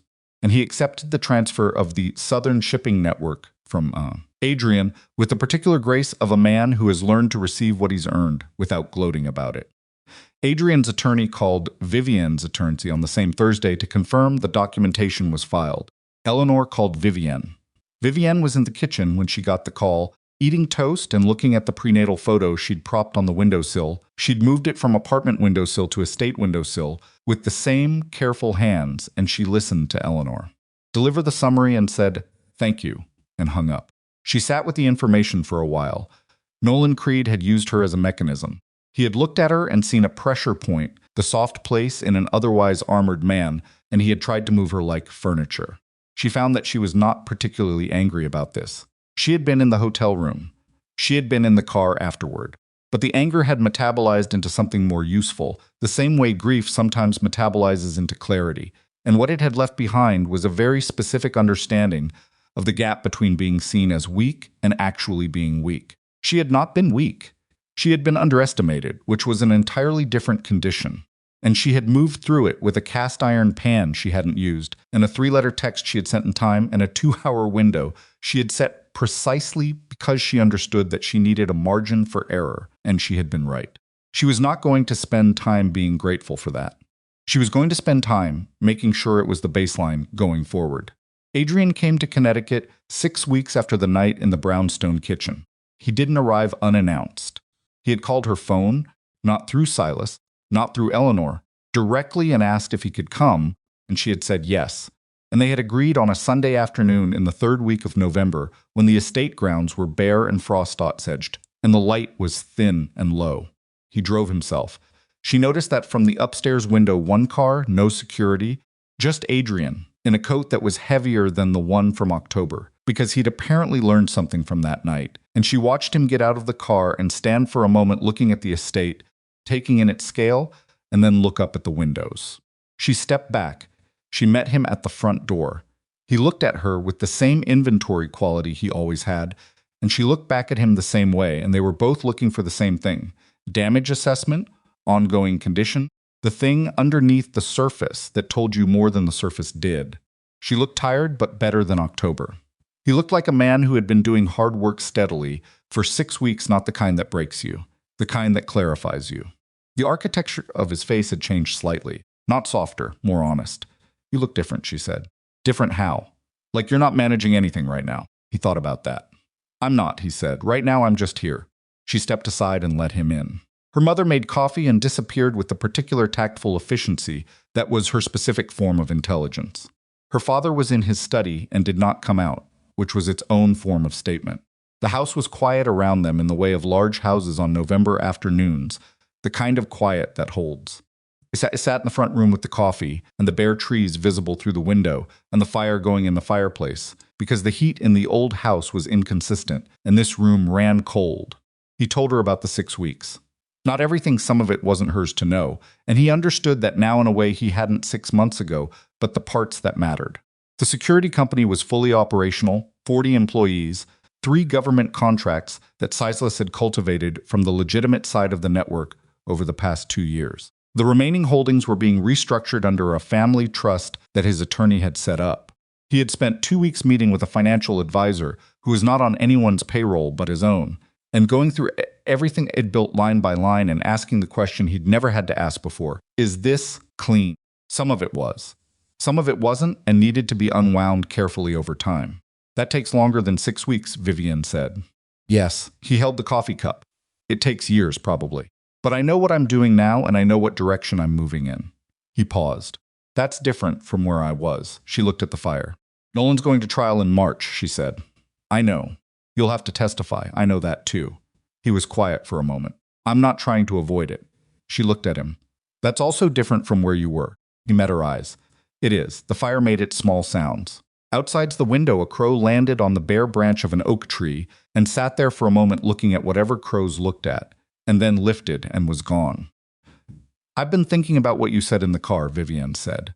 That night. After the hotel, he waited. You said it didn't feel like losing. She turned her coffee cup in her hands. Giving up the network. You said you kept expecting it to, and it didn't. Yes. I've been thinking about why that is. She looked at the window. I think it's because you built the network for the same reason most men build things they shouldn't. To have something that couldn't leave. She paused. And it still left. Just on a different schedule. He held her eyes when she looked back at him. I think you're right, he said. So the question is what you build now that you're not building it for that reason. She set her cup down. That's not a question I'm answering for you. I'm just saying it out loud because I think it matters. It does. He looked at his hands. I'm trying to figure it out. I know. She held his eyes. I can see that.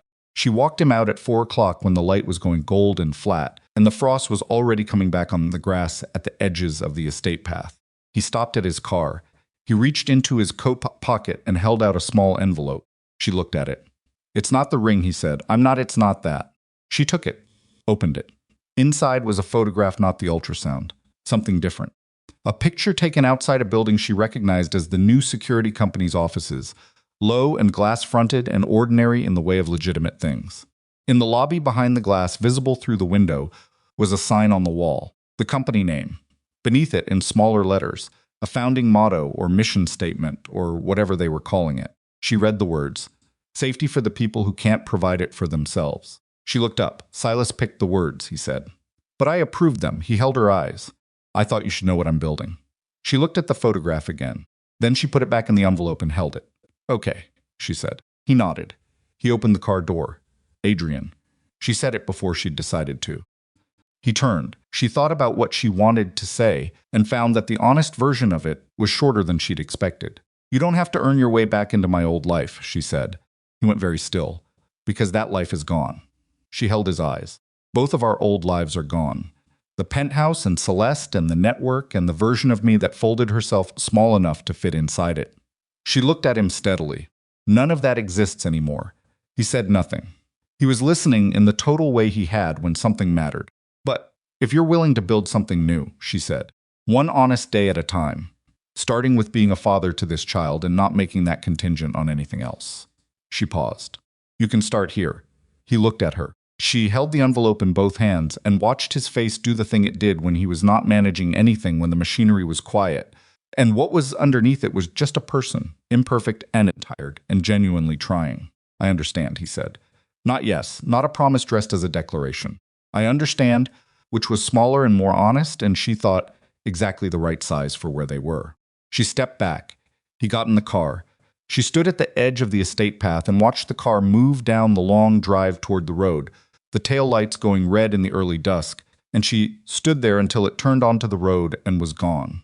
Then she turned back toward the house. Her mother was in the kitchen window. She could see the shape of her through the glass, backlit by the kitchen light, not pretending to be doing anything other than watching. Vivian raised one hand. Her mother raised one back.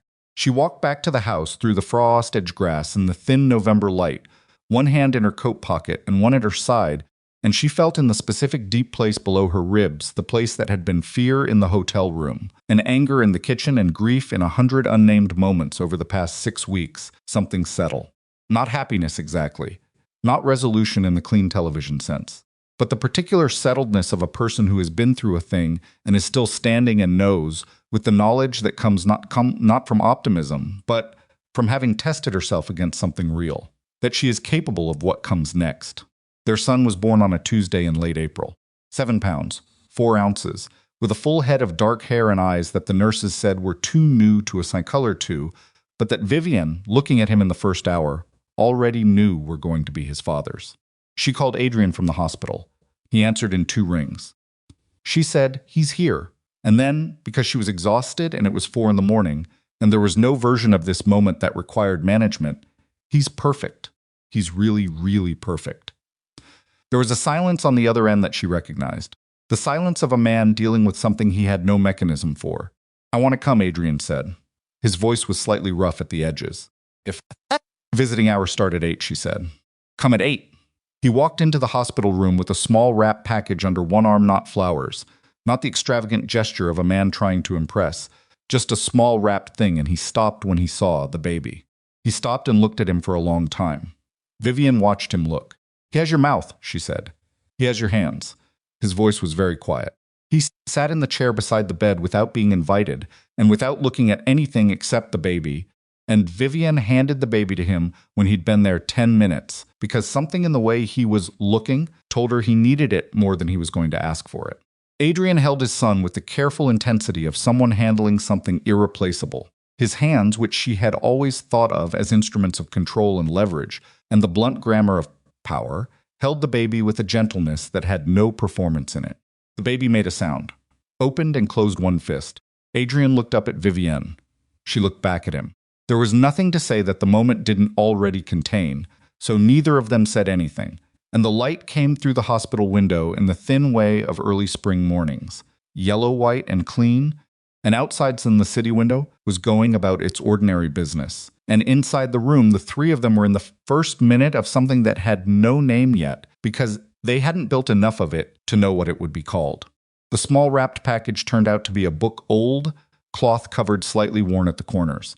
A collection of photographs of New York from the 1940s through the 1970s. He'd found it in a used bookshop, he said. He'd thought she might want something for the baby's room. Something that wasn't new. She held it for a moment. "You went to a used bookshop," she said. "I've been doing a lot of things I hadn't done before." He said it without drama. "Silas says I'm becoming a completely different problem." She looked at him, is that she almost laughed. She was exhausted and 4 hours postpartum, and she almost laughed. Is that supposed to be a good thing? I'm choosing to take it that way. She set the book on the bedside table. Outside the room, the corridor was doing its hospital sounds, wheels and voices, and the particular institutional hum of a building that runs without stopping. Inside, the baby had fallen asleep against Adrian's chest with the absolute confidence of someone who has assessed the structural integrity of the surface they're on and found it sufficient. Vivienne leaned back against the pillows and looked at them. She looked at the man she had married and left, and who had let her go and given up the thing that had defined him, and who was sitting in a hospital chair in the early morning holding their son with hands that had finally found something worth being careful with. She looked at her son's face, new and strange and entirely itself, not hers and not Adrian's and not anyone's but its own. She thought about the night she'd stood in the hallway outside that office door with a pharmacy bag and a prenatal photo and 2 tiny white baby shoes, and she thought about the wedding ring on the kitchen counter and the elevator and the gray dawn and the drive east and the empty apartment with the too loud refrigerator and the scratch on the kitchen table and the cast. Iron pan on the hook and 3 letters sent in time. She thought about her father's voice on the phone saying, "I'm coming." Vivian and the convoy parked beneath the brownstone lights, and the kitchen at 1 a.m. in Connecticut in October and November, and the long work of becoming a person after being used as a mechanism. She thought about what home was. Not the penthouse. Not the house she grew up in. Not the modest apartment on the fourth floor, though that one came closest because it had been the first place that was entirely her own. Home, she thought, was not a place someone else controlled. And she was in the process of building one slowly, honestly, one day at a time, and it was going to be imperfect and sometimes painful and nothing like what anyone had planned for, and it was going to be exactly and completely hers. She closed her eyes. In the chair beside her, Adrian held their son and did not move for a long time, and the morning light moved slowly across the hospital floor, the way light moves when there is no particular emergency. No urgency, nothing required of it except to be what it is. Outside, the city went on, and inside, in the ordinary way of extraordinary things, a family unfinished and honest and still learning the shape of itself simply continued. The divorce was finalized on a Wednesday in early June. Vivienne signed the papers at Eleanor's office in Midtown, a clean, quiet room on the 22nd floor with a view of the East River and a pitcher of water on the conference table that nobody touched. Eleanor walked her through each page with the efficiency of someone who had done this many times and understood that efficiency was itself a form of kindness. No lingering, no commentary, just the facts of what each signature meant and the space to make it. Vivienne signed everything in 22 minutes. She kept her maiden name. She had never legally changed it back. After the marriage, she had filed the divorce under Hart and simply continued being Hart. And now the paperwork confirmed what had already been true for 7 months. She was Vivienne Hart. She had been Vivienne Hart the whole time. The other name had been a costume she'd worn in a play that was finally, formally closed. Eleanor walked her to the elevator. "How are you feeling?" she said. "Like I finished something." Vivienne pressed the button. "Which is different from how I expected to feel." "How did you expect to feel?" She thought about it. Sad. Or relieved. One of the large ones. She looked at the elevator doors. "This is more like completing a sentence you started a long time ago." The meaning was already there. The period was just administrative. Eleanor looked at her with the expression of a woman who had watched Vivienne grow from a child into someone she did not entirely recognize anymore, but found, she thought, more interesting. "Your mother would say something wise about that," Eleanor said. "My mother would say it and then make me eat something." The elevator opened. "Thank you," Vivienne said. "For everything. The whole 7 years of everything." Eleanor held her eyes. "It was not a hardship," she said, simply factually the way she said most things. "You made it easy by being difficult to manage." Vivienne stepped into the elevator. She was smiling when the doors closed. She moved back to the city in July. Not to the same neighborhood. The Midtown apartment had been month to month, and she'd let it go when she went to Connecticut, and returning to the same building felt like insisting on a version of herself that had already moved on. She found a place in Brooklyn instead, on the fourth floor of a building with an elevator that worked and a view of a narrow street lined with plane trees that were just beginning to shade properly. 2 bedrooms, one for her. One for the baby, who was 3 months old and had recently discovered that the noise he could make with his mouth was highly effective and was deploying this discovery with the systematic enthusiasm of someone who has found a useful tool. She named him James. James Thomas Hart. On the official record, she had discussed this with Adrian before the birth, directly and without dramatics, and Adrian had accepted without argument that the child would carry her name. The name she was building a life under, the name that was clean in a way his hadn't been. He had asked only that the middle name be Thomas, which she had already intended. She called her father to tell him. He was quiet for a moment when she told him. "You didn't have to do that," he said. "I know." She looked at James, who was on his back on the blanket on the floor of her Connecticut bedroom at the time, investigating his own fingers with intense concentration. "I wanted to." Another pause. "Thank you, Vivienne." "Don't make it ceremonial," she said. "He's a baby. He doesn't know yet." "No," her father said. "But I do." Adrian came to the Brooklyn apartment for the first time in August. He came on a Saturday morning, which was what they had settled into Saturday mornings, every 2 weeks, at first at the state in Connecticut, and then, as things stabilized, at wherever Vivienne was. He was never late. He never stayed longer than she indicated she was comfortable with. He brought nothing extravagant, a small thing for James sometimes, a pastry from a specific place in the West Village that he'd discovered made the kind of thing she liked, and that he'd apparently been going to regularly enough that the woman at the counter knew his order. He never mentioned the pastry. She figured it out because of the specific paper bag it came in. She didn't mention it either. What she noticed over the course of those Saturday mornings was the accumulation of small evidence. He was different in the way that wasn't about gestures or announced transformations, but about the texture of ordinary moments. He listened differently. He had always been good at listening for information. That was a skill, a tool, something he'd refined over decades. What was different now was that he listened for other things. For what James needed before James could say it. For the particular quality of Vivian's silence that meant she was tired, versus the one that meant she was thinking. For the specific frequency of his own responses before they came out of his mouth, checking them against something internal. He was slower, in other words. Not slower in the way of someone diminished. Slower in the way of someone who has stopped running from the pace of their own life. She thought about that sometimes. About what it cost a man like Adrian Voss to slow down. About what he must have had to do, internally, to replace the adrenaline of operating at that speed with something sustainable. She didn't ask him directly. Some things you observe rather than interrogate. But one morning in September, when James was 5 months old and sitting propped against a cushion on the Brooklyn apartment floor with the focused dissatisfaction of a baby who has not yet figured out how to move toward the things he wants, Adrian sat on the floor across from him and watched him for a long time without speaking. Vivian was in the kitchen making coffee, which she could have from a distance of 8 feet without obstruction, and she watched the two of them from there. James reached for a small wooden toy just beyond his range. His face arranged itself into the expression of someone encountering an engineering problem. He tried again. Couldn't reach. Adrian reached out and moved the toy 2 inches closer. James grabbed it with both hands and immediately put it in his mouth. Adrian watched him with an expression Vivian didn't have a word for. It wasn't the performance of parental feeling. It wasn't the managed warmth she'd seen him deploy in rooms where warmth was useful. It was something private and unguarded that he hadn't noticed she could see. She went back to making coffee. She thought, he's going to be okay. Not as a judgment, as an observation. The careful, factual kind. The trial happened in March, as scheduled. Vivian was not called to testify. Eleanor had managed the particulars of her involvement in the federal case in a way that preserved her as a witness to the overall pattern without requiring her to sit in a courtroom and be examined about the specifics of a marriage that was no longer relevant to anyone's legal interests. She followed the proceedings through Eleanor's summaries and through the newspaper coverage, which she read with the detachment of someone who has been inside an event and is now reading about it from the outside. The reported version was not wrong exactly, just flat the way reported versions always were, the human texture smoothed off to fit the shape of a narrative that made sense in columns. Nolan Creed pleaded guilty on the 3rd day, which surprised no one who knew him and disappointed the reporters who had been expecting theater.